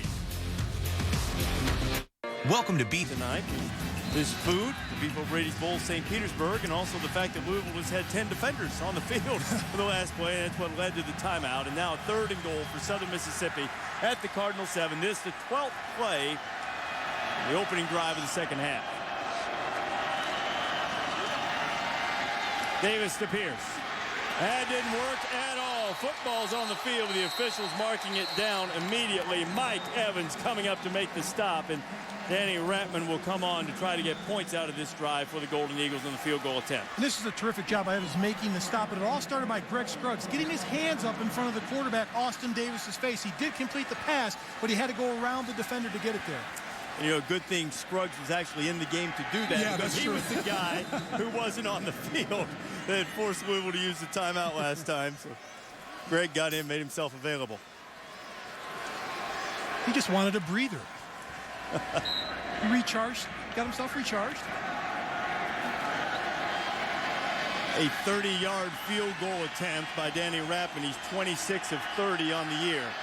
This one, we're going to call this a 29-yarder. He'll place it down just inside the 20. This blocked. That was big because the place kicker is All-American. Johnny Patrick got the block. A little bit slow getting it off perhaps, but Patrick was able to get a hand on it and knock it away, and the opening drive of the second half comes up empty for the Golden Eagles. Now that's a terrific effort by Patrick on this play. He's already got a forced fumble with a big play. Here, just lunges out. That's how you're taught. That's how you're coached to do it, Coach. Charlie Strong seeing his defense, Vance Bedford, alongside, and the special teams, combined with a defensive stop in the red zone to make sure that the Golden Eagles don't come away with points. That took nearly 1.4 seconds to get off. 1.2 is the goal, so the extra time giving Patrick the opportunity to block it. A high snap to Burke. Bilal Powell with his first carry of the second half, and he is stopped for no gain.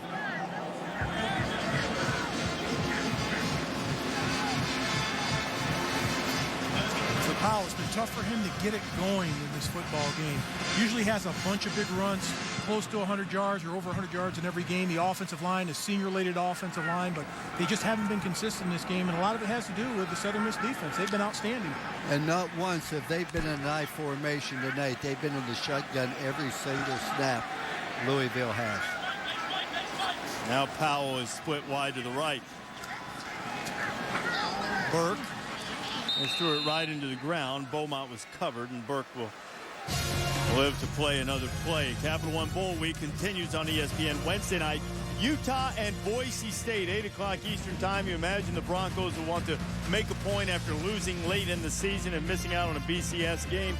Both Utah and Boise State with a couple of BCS game wins to their credit. They'll square off in the Mako Bowl, Las Vegas. Capital One Bowl Week on ESPN. Wednesday night at 8 o'clock Eastern time. A chance to see Kellen Moore in that high-powered offense again. Terrence Kane, the senior, is going to play quarterback for Utah with Jordan Wynn being out. And Burt now on a third down being chased. He's hit from behind. He got rid of it and got it to Powell, but Powell is going to be stopped short of the first down. Oh, pardon me, that was not 15, it was 45. Blaine Donnell who made the grab, and he'll be knocked out of bounds before he's able to pick up the first down. Louisville will have to punt it away. Southern Miss defensive coordinator Todd Bradford has to be proud of his bunch in that series. He did an outstanding job not giving up the big play, tackling well. That's one thing about Southern Miss. They've always been a great tackling football team. Philpott, wobbly pick. Tracy Lampley runs up, makes the fair catch at his own 40-yard line. So each team has had the ball in the second half. Nobody's put points on the board yet. Golden Eagles have it when we come back.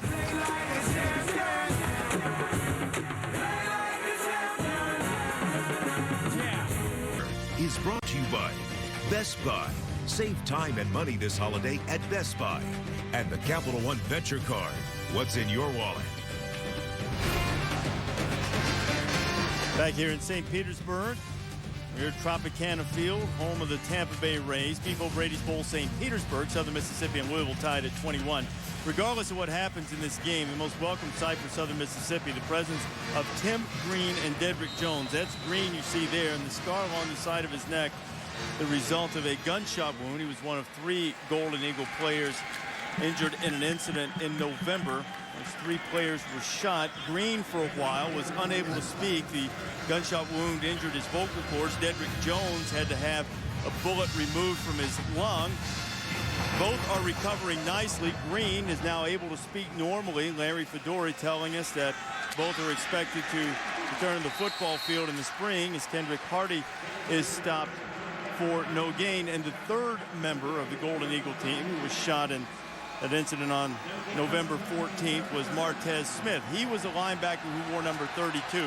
In his honor, Cordero Law is wearing the jersey tonight. Now, Martez had hoped to be here. The gunshot wound left Smith paralyzed from the waist down. And he had hoped to make it tonight, but after having a medical procedure done, the doctors didn't think it was a great idea for him to travel here to St. Petersburg, so he's certainly with his team in spirit tonight as Hardy breaks into the secondary and picks up a first down and gets into Louisville territory. And Smith was the heart and soul of this defense. He'd already been lost for the season to a knee injury prior to the shooting, but this an inspirational moment in which Martez Smith picked up his degree from the University of Southern Mississippi. Martez has maintained an exemplary attitude. He said there's a big hill in front of the rehabilitation facility where he was. Davis keeps it, and he's wrapped up for a loss of a couple. There's a big hill outside that facility, and Martez said that rehabilitation people told him that nobody had ever wheeled their wheelchair all the way up the hill without stopping. He did that. Larry Fedora telling us that even in the days after Smith's injury, when he was first getting into the wheelchair and trying to make it back for senior day, he wouldn't allow anyone to help him into the chair. Wanted to prove that he could do it on his own. He's been a great inspiration to the entire Southern Mississippi football family, and our wishes for his continued recovery and well-being we extend to Martez and his family. Davis on the option, the pitch to Hardy, and Hardy had a little running room, but he stepped out of bounds before the play could go for too much. Southern Miss is leaning on their running game in this series, and The guys up front are doing a good job, but I still look at the quarterback, Austin Davis. Besides running the ball, pitching it, keeping it on the option, he's done an outstanding job executing this offense for Larry Fedora. And third down and long. This from the nation's 10th best third down conversion team. In fact, in terms of picking up first downs, they're tied with Wisconsin and Auburn for the 10th most in the nation. Two teams that will play in BCS games. Move the chains. Davis throwing it up. Got heat. Going up and grabbing it is number 18, Dominique Sullivan, but he might have been out of bounds, and he was. It'll be 4th down and 9. Now, how come this isn't offensive interference? Tell me, Coach, you're a defensive back. Coach, that's not offensive interference? No, that's not offensive interference. Here you see Dedrick Jones and teammates who could see from their vantage point up on the big screen that Sullivan was unable to come down in bounds. So Boehm will have to punt it away, and Doug Beaumont is standing on his own 10-yard line.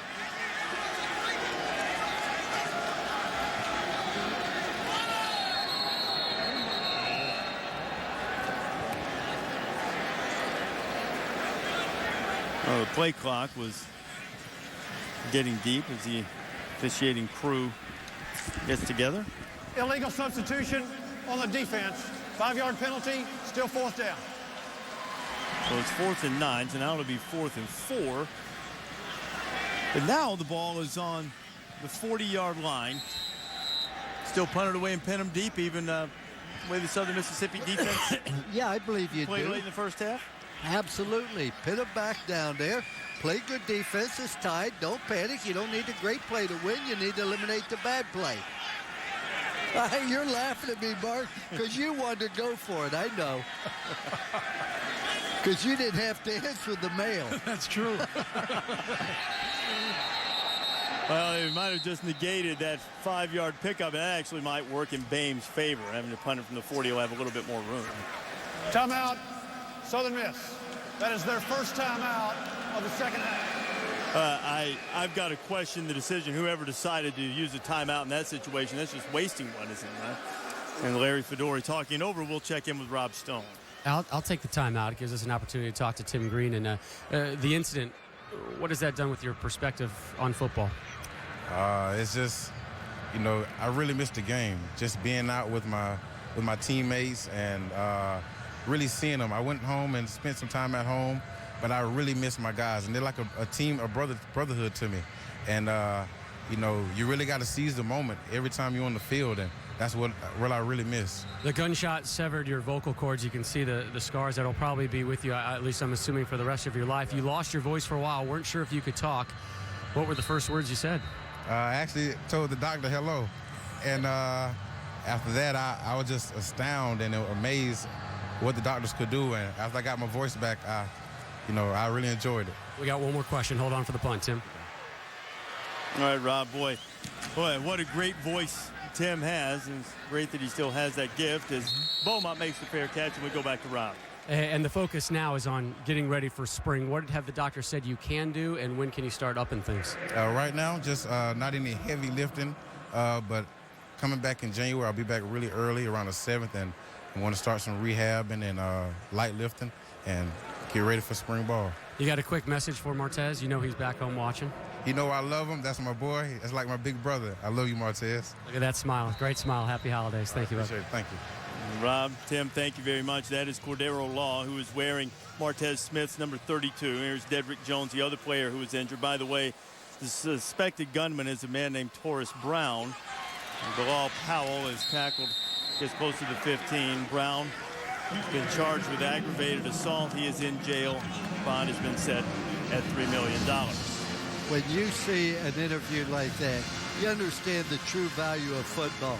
Well, Mark, you understand what we're talking about, the feeling, the camaraderie. Family doesn't mean you have the same last name, doesn't mean you have the same address. It means you care about each other. And how the players circle the wagons and come together, and they're closer, and they're going to have a close bond forever for the rest of their life. Absolutely. That's what you miss about coaching, that relationship.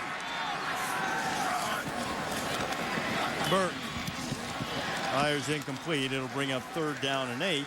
had a rapidly moving third quarter, just over 5 minutes to play here. Neither team been able to put points on the board after an explosive first half offensively. Just seems the energy factor's gone down on both sidelines. Somebody needs to step up and make a play and take the bull by the horns for one of these teams. Well, Louisville has not had good field position. They've had the most success is throwing the ball inside.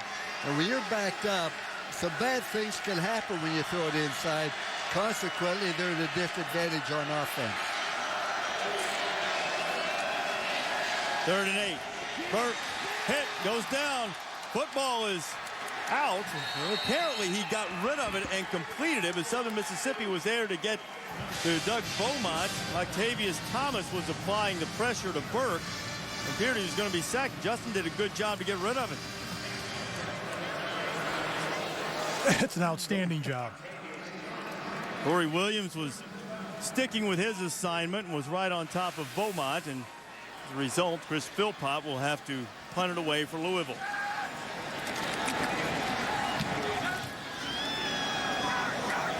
Tracy Lampley signals for the fair catch, and he makes it at his own 49-yard line. 4:25 remaining in the third quarter. Southern Mississippi trying to regain the lead against Louisville. Tuesday on ESPN2 and ESPN3.com. Our cameras focused in on Louisville's Charlie Strong, his first year as head coach of the Cardinals, taking his team to a bowl game after Louisville had missed the last 3 years. Charlie told Big East Coach of the Year, but Cardinals needing a win tonight in order to make sure that his first season is a winning one. Stingrays in the tank here in the home of the Tampa Bay Rays, Tropicana Field in St. Petersburg. East Davis, Lou Holtz, Mark May, and Rob Stone. Glad to have you with us. And it's been a good one. Tied at 21 as Southern Mississippi has it back. We'll wind it and be ready for play again. The Golden Eagles had the best scoring opportunity of the second half. A long drive that resulted in a blocked field goal. We remain tied at 21, just as we were at halftime.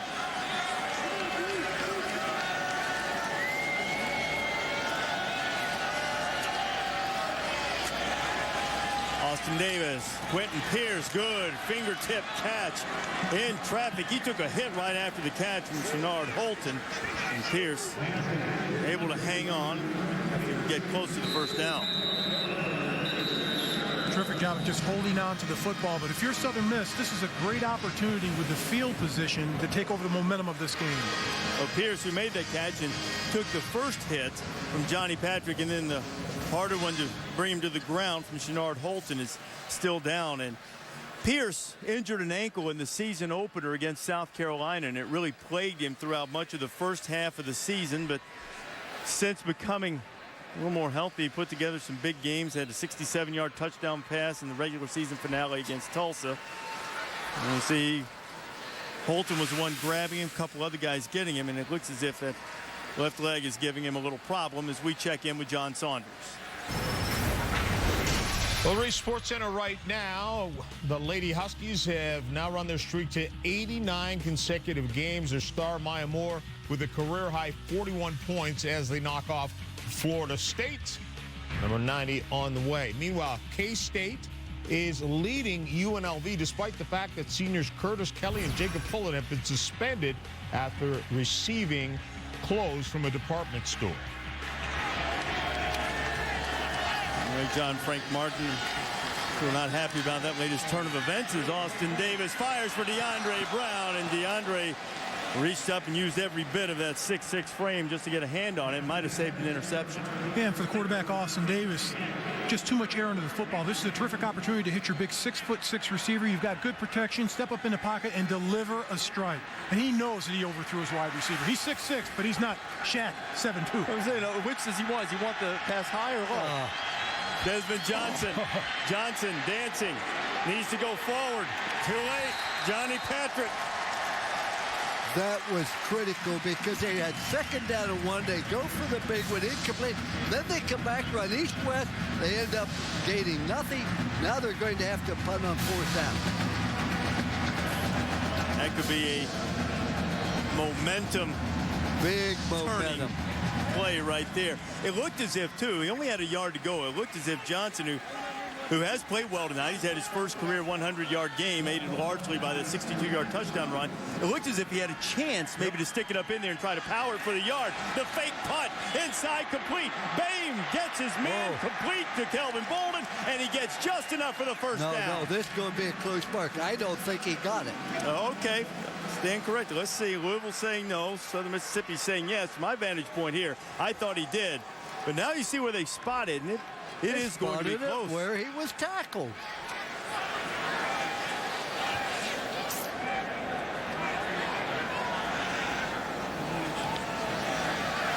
This may be a review. This may be a review. Let's see where the ball is. The ball is. It is a first down, and the gamble from Larry Fedora pays off. Excellent spot, by the way, by Charles Lewis and the Sunbelt crew. I do think, in fairness, getting the ball and extending it just before his hip hit the ground gave him just enough yardage for that first down. I think it was a good call in that situation to go for it on the fake. Terrific call. It was a great call because it worked. It doesn't work. All momentum's Louisville.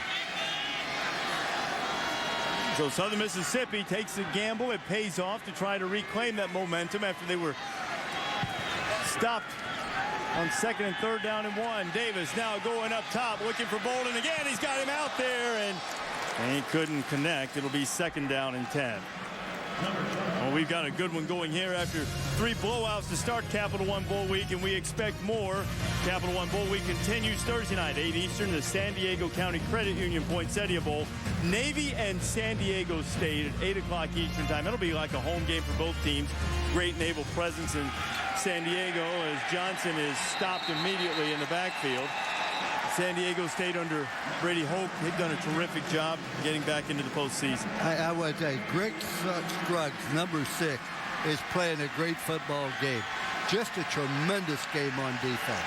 He definitely is. He's coming up with some big plays, but it's just strange. The first half, a lot of offense. Second half, a lot of defense. But Louisville's been hampered by poor field position. Southern Miss had great field position this whole quarter. They've yet to turn that into points. 3rd and 12.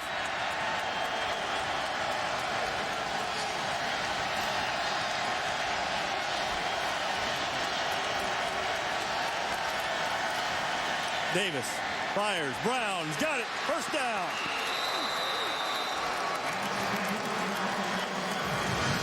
DeAndre Brown may only be about 80%, but we're starting to see some of the skills that made him a freshman All-America a couple of years ago. Well, here's they're in 2 coverage.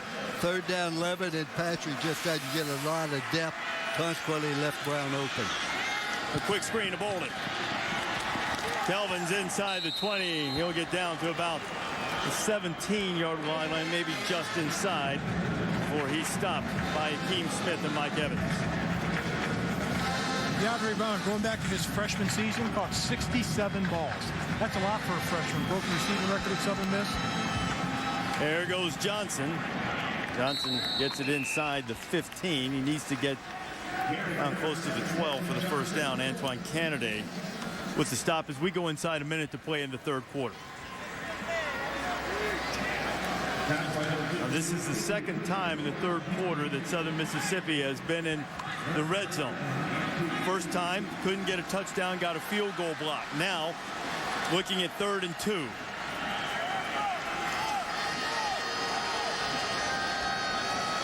Scruggs trying to catch his breath.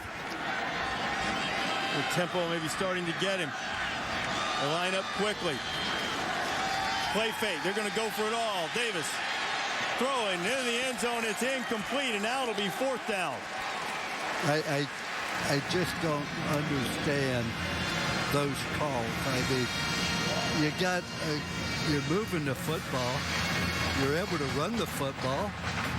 Why throw the ball all the time on 3rd and 1? I think you were hoping to fool Louisville with the quick break from the huddle and to try to hide. But now on 4th and 2, they are not sending Danny Ratman out on the field to kick the field goal. What about this? Why not? I think it's a great call. Let your team know that, hey, I'm behind you 100%. Try to find a way to win the ball game. You didn't come here for a tie. No, and it ain't going to end up in a tie because thing called overtime. Not a good decision. They just used their second timeout of the third quarter and only have one left in a close game. As we take a look at some of the key plays of the game, the blocked field goal the last time Southern Mississippi was in the red zone, and then another special teams play that worked for them, the fake punt on 4th and 4, that picked up the first down barely. But I think one of the other reasons why Larry Fedora may go for this is because of that blocked field goal attempt. Why not just line up and try to get the first down and power it in and get yourself a touchdown? But if you're going to go for it on 4th down and run the ball on 3rd down and 1, you got 2 attempts to make 1 yard. Now you only have 1 attempt. If you're going to go for it on 4th and 1, then go for it on 3rd and 1 with something powerful. Well, the blocked field goal might factor into the thinking, but Ratman was 26 of 30. He is an All-American. He's the All-American place kicker. Now they'll come out of there and line up quickly again, and they are going for it. It is Johnson who is hurdling. There is a flag down on the play. Johnson here to have plenty for the first down, assuming penalty flag does not work against Fedora and the Golden Eagles.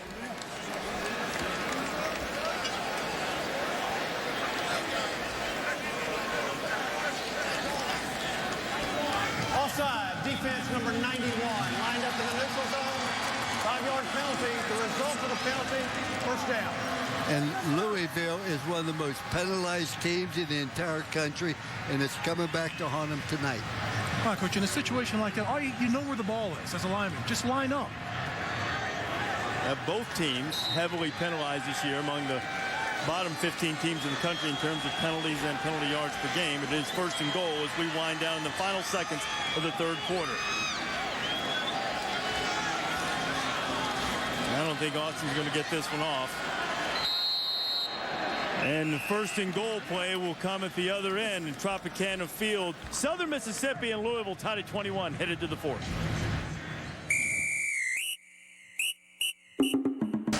ESPN's coverage of Capital One Bowl week rolls on, set to start the 4th quarter in the Beef O'Brady St. Petersburg Bowl. Southern Mississippi and Louisville tied at 21, but the Golden Eagles threatening inside the 10-yard line with a 1st and goal, first play of the 4th quarter.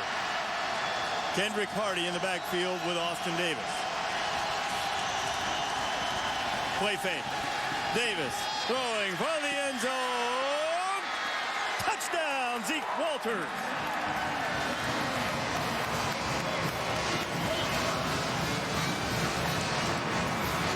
We saw Zeke make the catch, had to make sure he came down in bounds, and he did. Nice throw by Austin Davis. Waits it out, gets terrific protection, throws it over the defender, but what a great reception. Concentration, hauling the pass in. Nice job. Excellent Got the catch. ball. That was Zeke's first catch of the season. They're going to look at it again. We've seen a couple of guys at second catch, check that, his first touchdown. Ruling on the field is a catch. We've seen Larry Fedora use a couple of guys in the passing game that didn't anticipate seeing much of, and Walters could have made the biggest play of the night up to this point. And he's got the football. He's down. I don't see any doubt about that. That's a touchdown. Well, what a pretty throw. I mean, only when the wide receiver could get this, Coach, and he comes down with it. Terrific athletic ability, hauling it in for the touchdown. It is that, but it's also a beautiful catch. Beautiful catch. Great focus, great concentration. And Davis, by the way, assuming this stands up as it should, that will be his 53rd career touchdown pass. He breaks the tie with Lee Roberts and some other guy that played quarterback at Southern Mississippi. Brett Favre. And Austin Davis is now the Golden Eagles career leader in touchdown passes, assuming that this stands. Walters is a freshman out of Briarwood Christian in Birmingham. I need to trek over to Hattiesburg and may have himself a touchdown in the bowl game.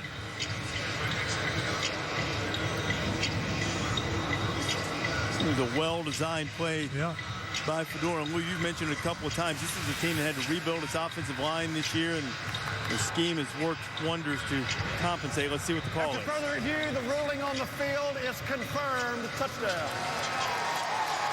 So Davis has now thrown 2 touchdown passes and caught another one, in Southern Mississippi on the first play of the fourth quarter has regained the lead, 27-21. Danny Ratman's extra point is pending. And Davis may not have the strongest arm in the world. He's extraordinarily accurate. They say there is no more studious player. Fedora said he's never been around a quarterback as diligent as Davis is. He leads a 10-play, 43-yard drive, throws his second touchdown pass of the night and his 20th of the season to give the Golden Eagles the lead. But he's been highly productive his entire career, over 7,000 yards passing. You've mentioned the 53 touchdowns now, and every time he steps on the field, something good happens in this offense. And with Larry Fedora running this offense, and you've got a quarterback that can produce like that, big things happen in this offense. That's why they score a lot of points. But we expected Southern Miss to play so well on offense. What surprised me, Mark, is how well their defense has played.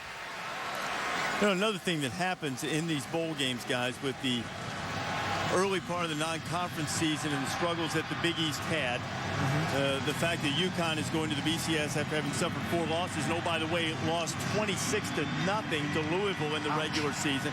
And then to have a Conference USA team that didn't even win the league come in and give a little Conference USA bragging rights if they could win this game. Certainly a long way to go before that as Louisville shows some offensive firepower in the first half.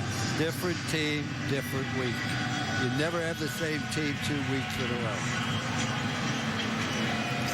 Boy, that has been proven time and time again in the Big East this year. That is Jeremy Wright. Wright's got some room. Wright on his way. One man back and he won't get him. Touchdown Louisville. Let's remember,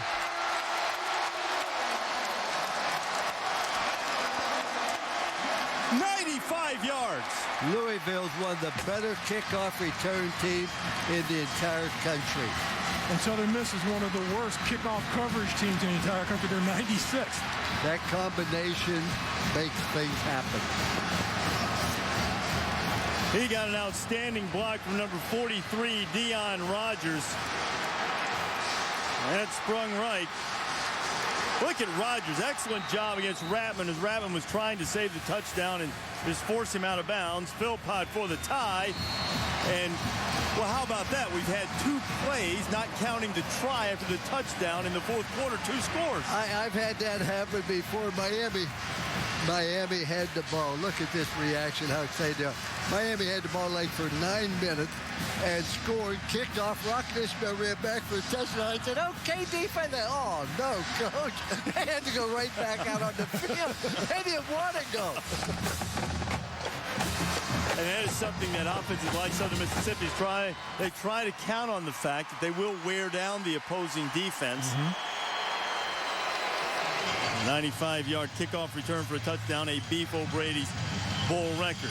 Before Wright took that kickoff back, this is how Louisville's season went. And Charlie Strong, for motivation, put up a preseason prognostication and said they were going to finish 82nd in the country. It's among 30 worst teams in the country. Instead, 6-6, 3-4 in the Big East. Had the impressive win against the Big East champion or Big East co-champion UConn, but then turned around and lost to Pittsburgh. Bounced back from some tough losses and then beat Rutgers to become bowl eligible. And you've heard me say many times, when you play so well in your last game, it's hard to maintain that same type of enthusiasm in a bowl game. Well, Southern Mississippi didn't play great in its final game. They did on offense. They scored 50 points, but they lost. In fact, 3 of their 4 losses this year, Southern Mississippi scored at least 43 points and still lost 3 times. But when that happens, Mark, all of a sudden the defense wants to vindicate themselves. I think their defense at Southern Miss has played very well. They definitely have, and they have against the run, which is kind of surprising. They were decent against the run, but against that physical offensive line of Louisville, their defensive front seven's done a terrific job. Philpott drills the kickoff out of bounds. And Southern Mississippi will have great field position. Hey, if you're enjoying this barn burner from St. Petersburg, check out the Mako Bowl Las Vegas. Utah and Boise State, two teams ranked in the top 20 in America. Boise State with only the lone loss against Nevada. Certainly they'll want to make their point against the Utes as they head for the Pac-12. Mako Bowl Las Vegas, the Utes and the Broncos, 8 o'clock Eastern Time, part of ESPN Capital One Bowl Week. Boise State may want to make a mark because they're going to the Mountain West. Crazy Jeremy Wright still receiving congratulations along the side. Took us the entire third quarter, didn't get any points. We played 20 seconds in the fourth, and each team has a touchdown. And now the Golden Eagles have it at their own 40. Tracy Lampley. Stiff arms one. First down into Louisville territory. They'll be knocked out of bounds. They'll actually say Tracy stepped out near side at about the 47-yard line. Shenard Holton on the stop. And the reason why that play was able to go, watch 51. Big 51 gets a terrific block for them on this. Their offensive lineman Barnes, and that's the reason why this play is successful. Pulls around to the outside, knocks down the defender, coach. Terrific. Yep. Bolden on the screen, and Kelvin works his way down to about the 40-yard line. It'll be a pickup of 7. It'll bring up 2nd and 3.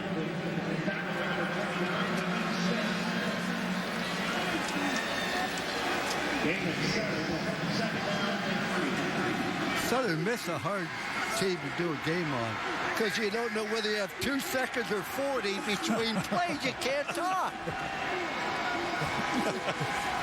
They line up, you think they're going to run the play, you lay out, and all of a sudden, okay, the offensive lineman turn around and point guys, the quarterback steps up, steps back. It's never stopped you before. Davis fakes the option pitch, and Austin is down to about the 38. I think he's going to be about a yard short of the first down. Dexter Heyman on the stop.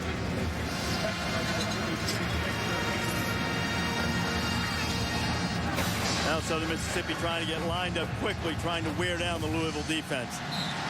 And they might not have gotten set before they snapped the ball. Greed is an awful thing. Prior to the snap, false start offense number 59. 5-yard penalty, still third down. Now that's the center, Cameron Zip. He's playing his final game as a Golden Eagle. He's the leader up front, and he is the guy that coaches will tell you most responsible for establishing that tempo. And you see the little flinch and the hesitation before he snapped the ball. So now, instead of 3rd and 1, it's 3rd and 6.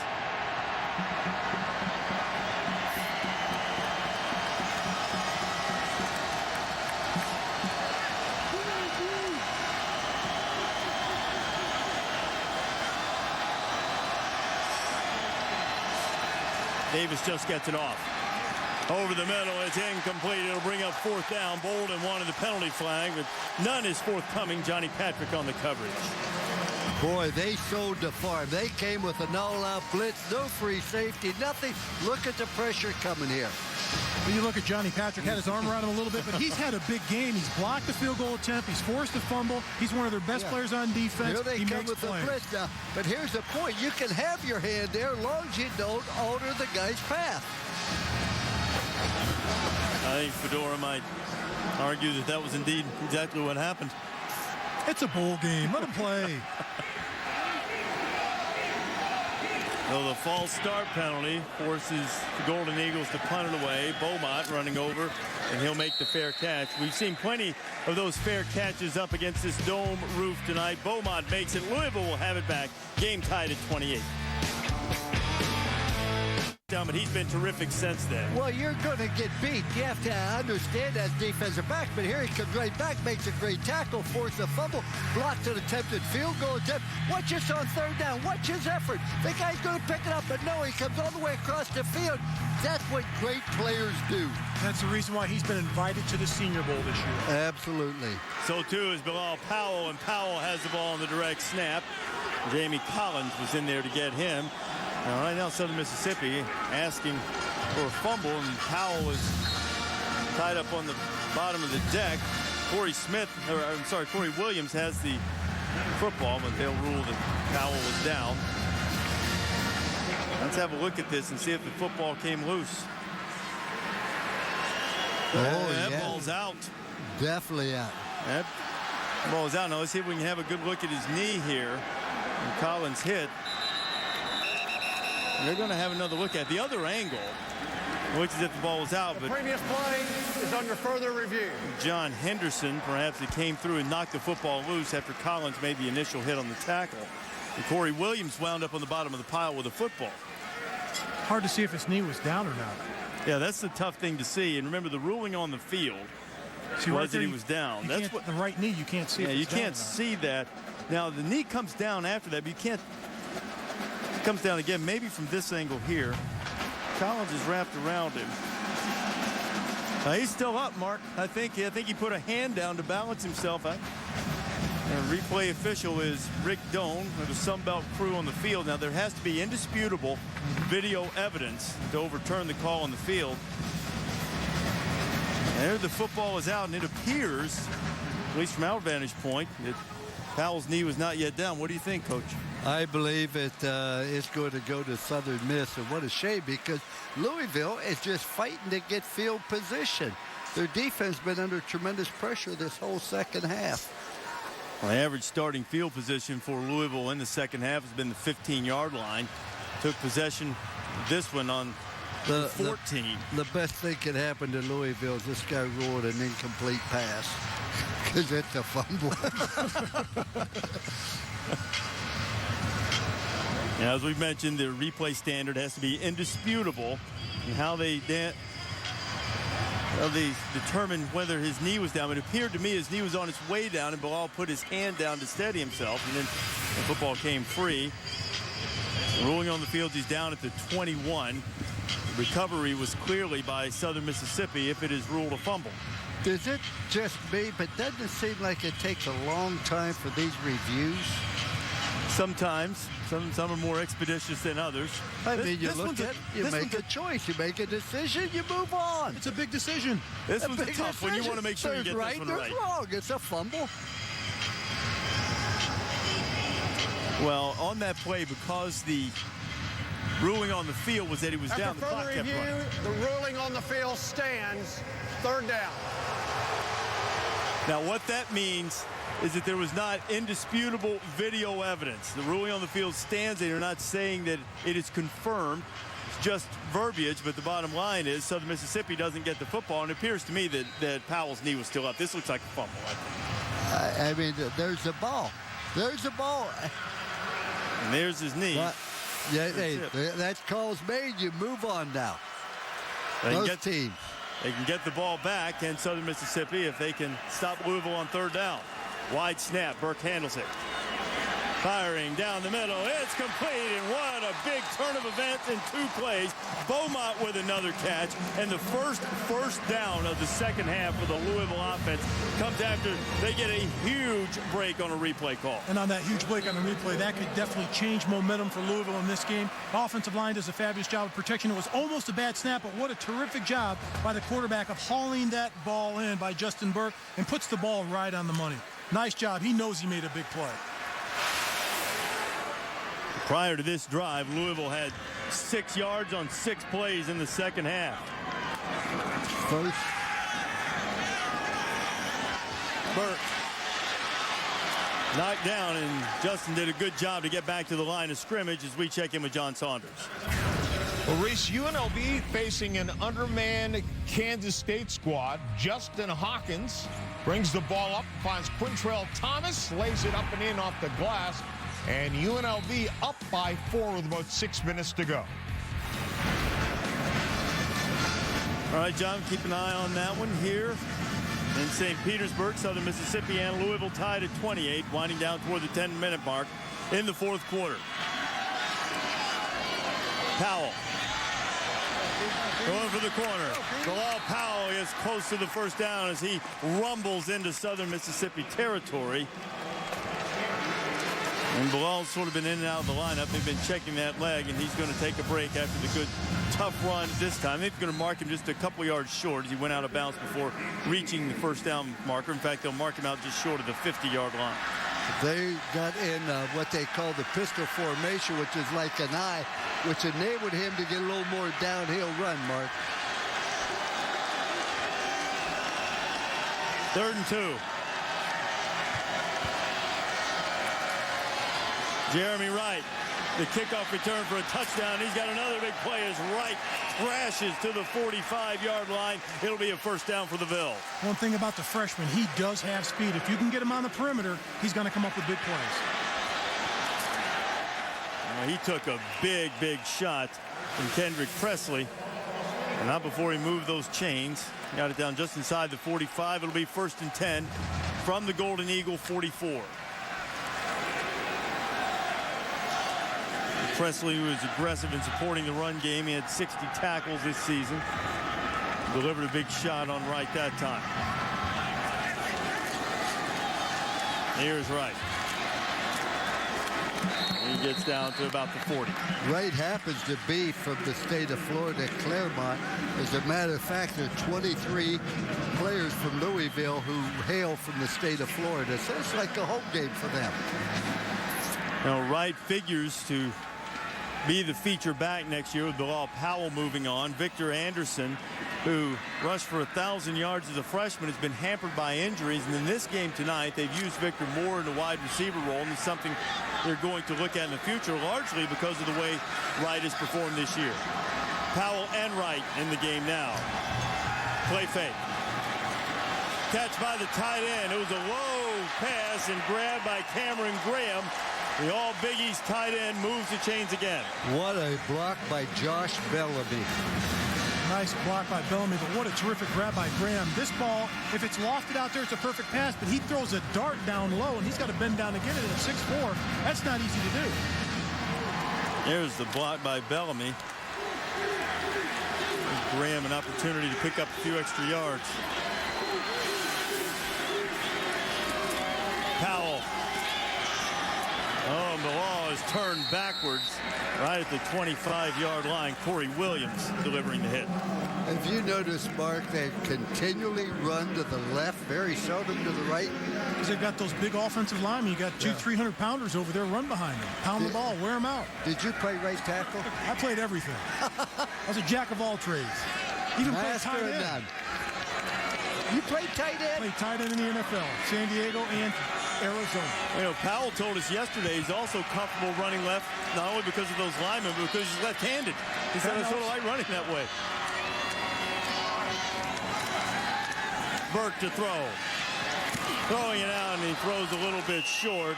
He's looking for Scott Radcliffe. That was a well-designed play. They kept the tight end in to block to give him more protection, but unfortunately, Justin Burke did not get the ball to the receiver.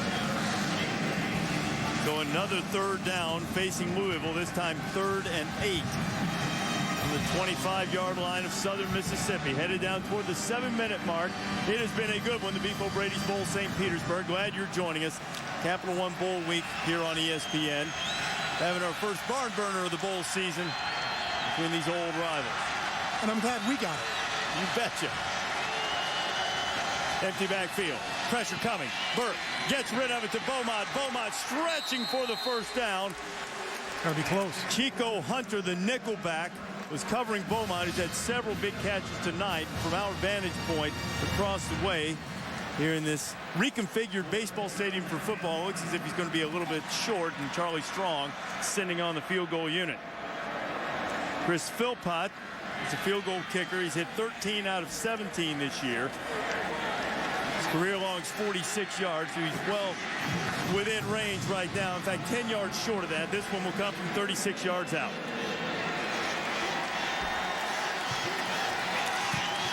Philpott, toe meets leather, and it is good. Snuck it inside that short right upright, and for the first time tonight, Louisville has the lead.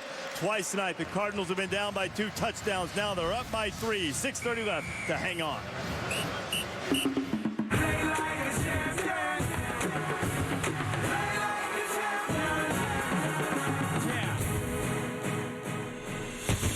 To you by Beef O'Brady's, celebrating 25 years of good food and good sports. See you at Beef's. And the GMC Holiday Event. Get the job done right this season with a GMC Sierra. Back here at Tropicana Field, Justin Burke and Louisville taking its first lead of the night against Southern Mississippi in the Beef O'Brady's Bowl, St. Petersburg. These two teams met in the regular season last year. Louisville won by 2 on a last-second field goal, and it is a field goal from Chris Philpott, and has given the Cardinals the 31-28 lead. In fact, difference in the game right now, Southern Mississippi had a short field goal blocked. Louisville made one. 3-point lead. Reggie Hunt returning the kickoff for Southern. And Hunt is just across the 20-yard line, and special teams really turning the game right now. Well, sometimes when you've got a layoff for a couple of weeks before a bowl game, it's hard to go full speed on special teams, so you have a lot of mistakes, a lot of gaps. And a team that practices it and executes it well will pick up, particularly in the bowl season, some big plays. Right here, Louisville does. The terrific kickoff return coach getting excellent blocking for Louisville. And Louisville, not only on this play, on their extra point and field goal protection, they've been solid the entire night. The only thing, they allowed a fake field goal or fake punt to work, and they also kicked off out of bounds, which gave Southern Miss the ball to start on the 40. You saw the miscues from special teams. The only thing that didn't hurt Southern Mississippi badly was the botched snap on the punt. They avoided that problem by forcing a turnover, but now they find themselves down by 3, and they fumble the football, but then Austin Davis is able to jump on it. Southern Mississippi will retain possession. That's one of those things you don't expect out of an experienced quarterback. When you're running that play, if you're going to take it away, snatch that ball back into your belly. A loss of 2 as we wind inside 6 minutes to go. The Golden Eagles trailing by 3.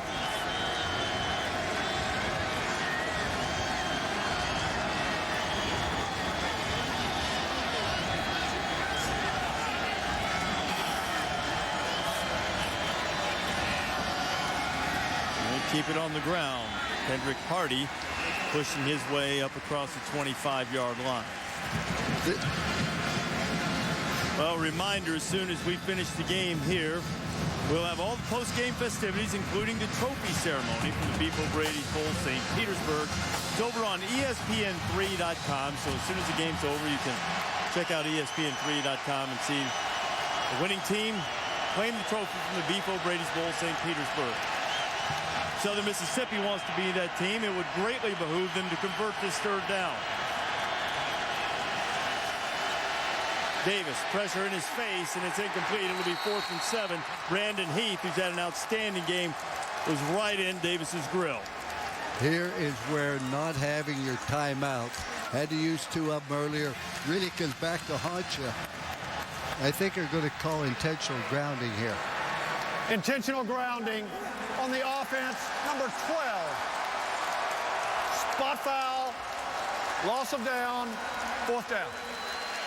And that was a huge play by the linebacker, Brandon Heath, right here. There's a swing move right there to put pressure on the quarterback, Austin Davis. Charlie Strong fired up as his defense has stepped up. Really, the penalty just results in the loss of a few yards for Southern Mississippi. It was going to be 4th down anyway. And Boehm hits a punt that is going to take a big Southern Mississippi roll. They'll let it roll and going all the way inside the 25 and almost down to the 23-yard line. Peter Boehm with a huge punt, a 61-yarder, matching his longest of the season. Fedora's team down by 3 in the 4th. Capital One Bowl Week continues through January. Play it fast. Play with confidence. Get lined up. Let's get the call. We'll be fine. We got 4 minutes and 41 seconds. Let's go. Hold it out the right way. Let's go. Hold it out the right way. Let's go. What's up? Let's go. So Clint Hurt, the defensive line coach, exhorting his troops, should the Louisville defense have to go back out again, but with only 1 timeout for Southern Mississippi, the Cardinals would love to be able to avoid that. Let their offense handle things. And right now, Bilal Powell bursting into the secondary, and he's dragged down from behind by Kendrick Presley. And Bilal just about took that one all the way, and very likely would have put the game away had he perhaps a game-saving tackle by Presley. And a nice down block by Byron. Terrific job pulling around. Here the execution coach It was beautiful, but I'll tell you what scares me is the snap. I mean, they're low, they're high, there's one hand. That scares you to death as a coach.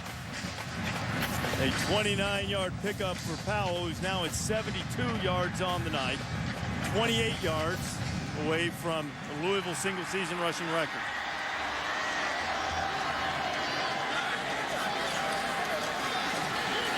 Powell hit in the backfield. First to get him was Corey Williams. Jamie Collins was there as well.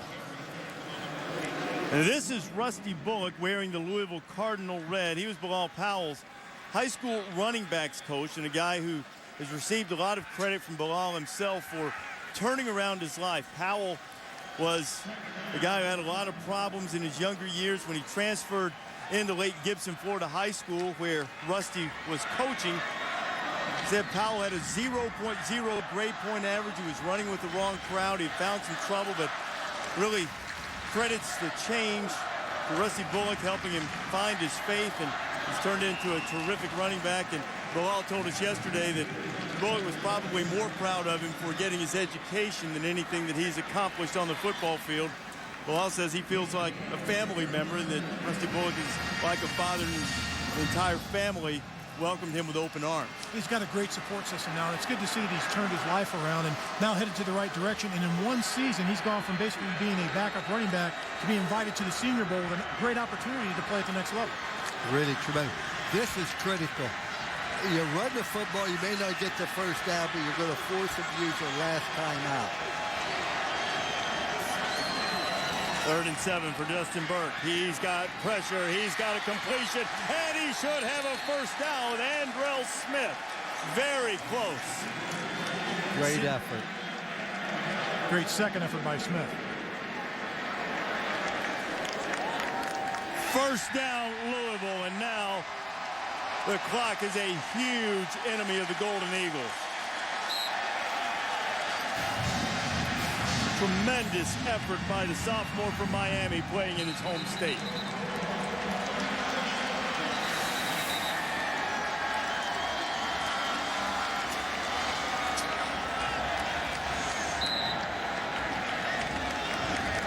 And they can just fall on the ball. I mean, this game's basically over. Southern Mississippi missed some opportunities in the 3rd quarter. Picked up just one first down in the 4th. Direct snap to Powell. Ball running toward the sideline. Wisely stays in bounds, or tries to.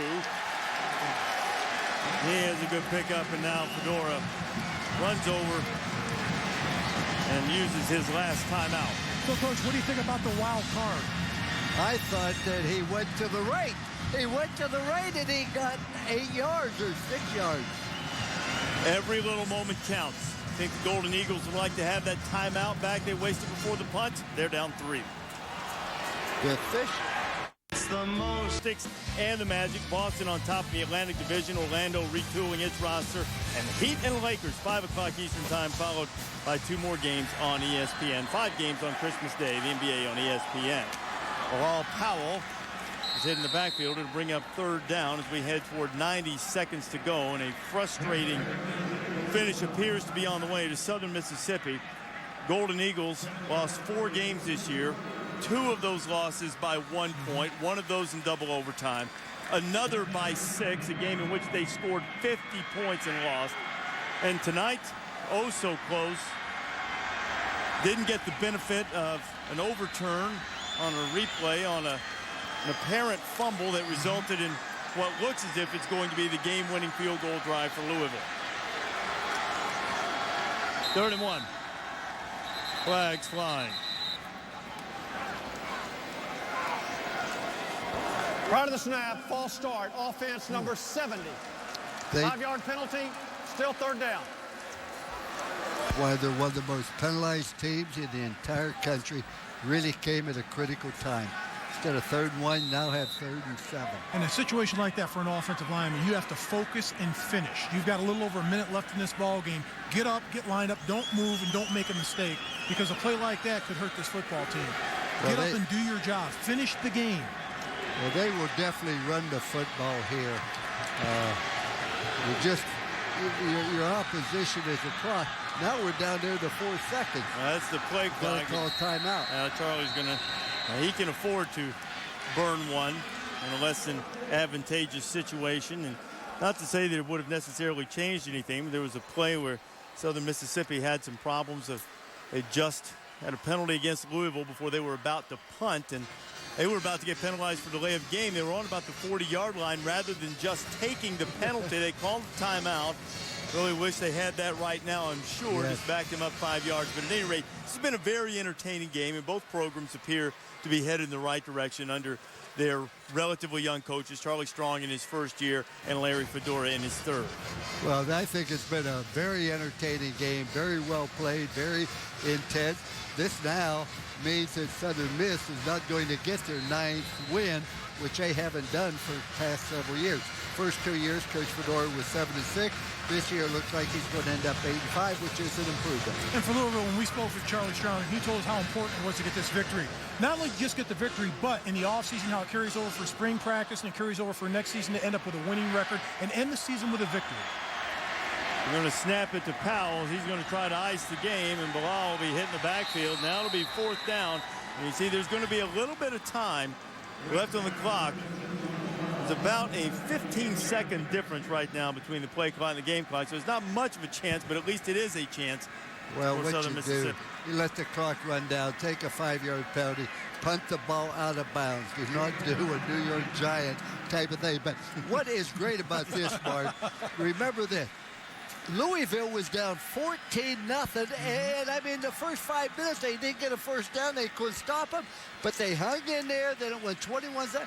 But you just make it a 60-minute game. What a great tribute to Charlie Strong and his staff. A real class young man with a great wife, Vicki, and 2 beautiful daughters I'm in love with. Not only that, both coaches have to be proud of their football teams. Obviously, there's got to be a winner and a loser, but the effort that was out there for 4 quarters, the physicality, the hitting on both sides of the ball. This wasn't a blowout game. It's a very close game down to the wire, and the effort's there. Louisville took the delay of game penalty. Now they'll try to punt it away in Southern Mississippi. Southern Mississippi running all kind of guys out. They're quickly putting the return team on. We'll see if they were able to get a hand on it. An all-out block would help. They have 3 block punts this year. They're not getting close to getting that one as Philpott gets it out. And it'll roll and be stopped inside the 5-yard line at about the 2. And so 7 seconds will remain, and Southern Mississippi will need a miracle. Don't forget, Sports Center is coming up.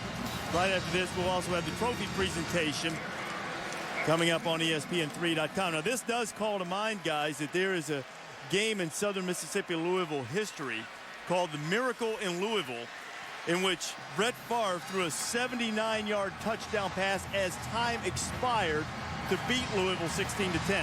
Where's Brett Favre now? I don't notice him in the huddle. He's not walking through that door, but the guy who is going to eventually break all of his records, the ones he hasn't already broken. But Coach, you don't do that. It's a defensive secondary. That's what the defensive backfield coach is there for. So do you want him to just turn it off and try to build a little... There's no way. Look at him. You know, that's what Kentucky said against LSU one time. They downed I remember that. with the Gatorade and had the miracle in the bluegrass. They'll need a miracle at the Trop right now. They're going to try a bunch of laterals. There comes the lateral. Kelvin Bolden. Better get rid of it, Kelvin. Not time for that. The game is over, and Charlie Strong and Louisville win the Beef O'Brady's Bowl St. Petersburg 31-28. Charlie still showing those quicks to get away from the Gatorade shower, and there's a giant celebration on one end of the field. This Louisville program, which has been rejuvenated by Charlie Strong, having missed the postseason the last 3 years. And a bitter disappointment, Larry Fedora. A solid season for the Golden Eagles, but one, this sort of a microcosm of their season. Good, could have been great, not quite enough. Another close loss for Southern Mississippi. I think when both coaches look back on this game, they're going to look back on special teams. Louisville came up with some big special teams plays in this football game, and it cost Southern Miss by their mistakes and gaffes on special teams. Now, you watch the teams leave the field. You'll see Louisville is celebrating with their fans. You see Southern Miss walking off with their head down. Now, they played a great football game, but what I'm telling you, That's the same way your fans are. And trust me, winning a bowl game is absolutely critical for your team and fans. A 31-28 win for the Ville as we go down to the field and Rob Stone. Well, Coach, how did the first Gatorade shower as a head coach winning a bowl game feel? Oh, it felt great, but so much can be said about this football team. What team that battled back, down 14, but that's just happened all season. We've gotten better each game, and I'm so happy for these seniors, giving them a chance to go out with a victory. You reflect back on this win, you reflect back on this season. What are the things that are going to stay with you?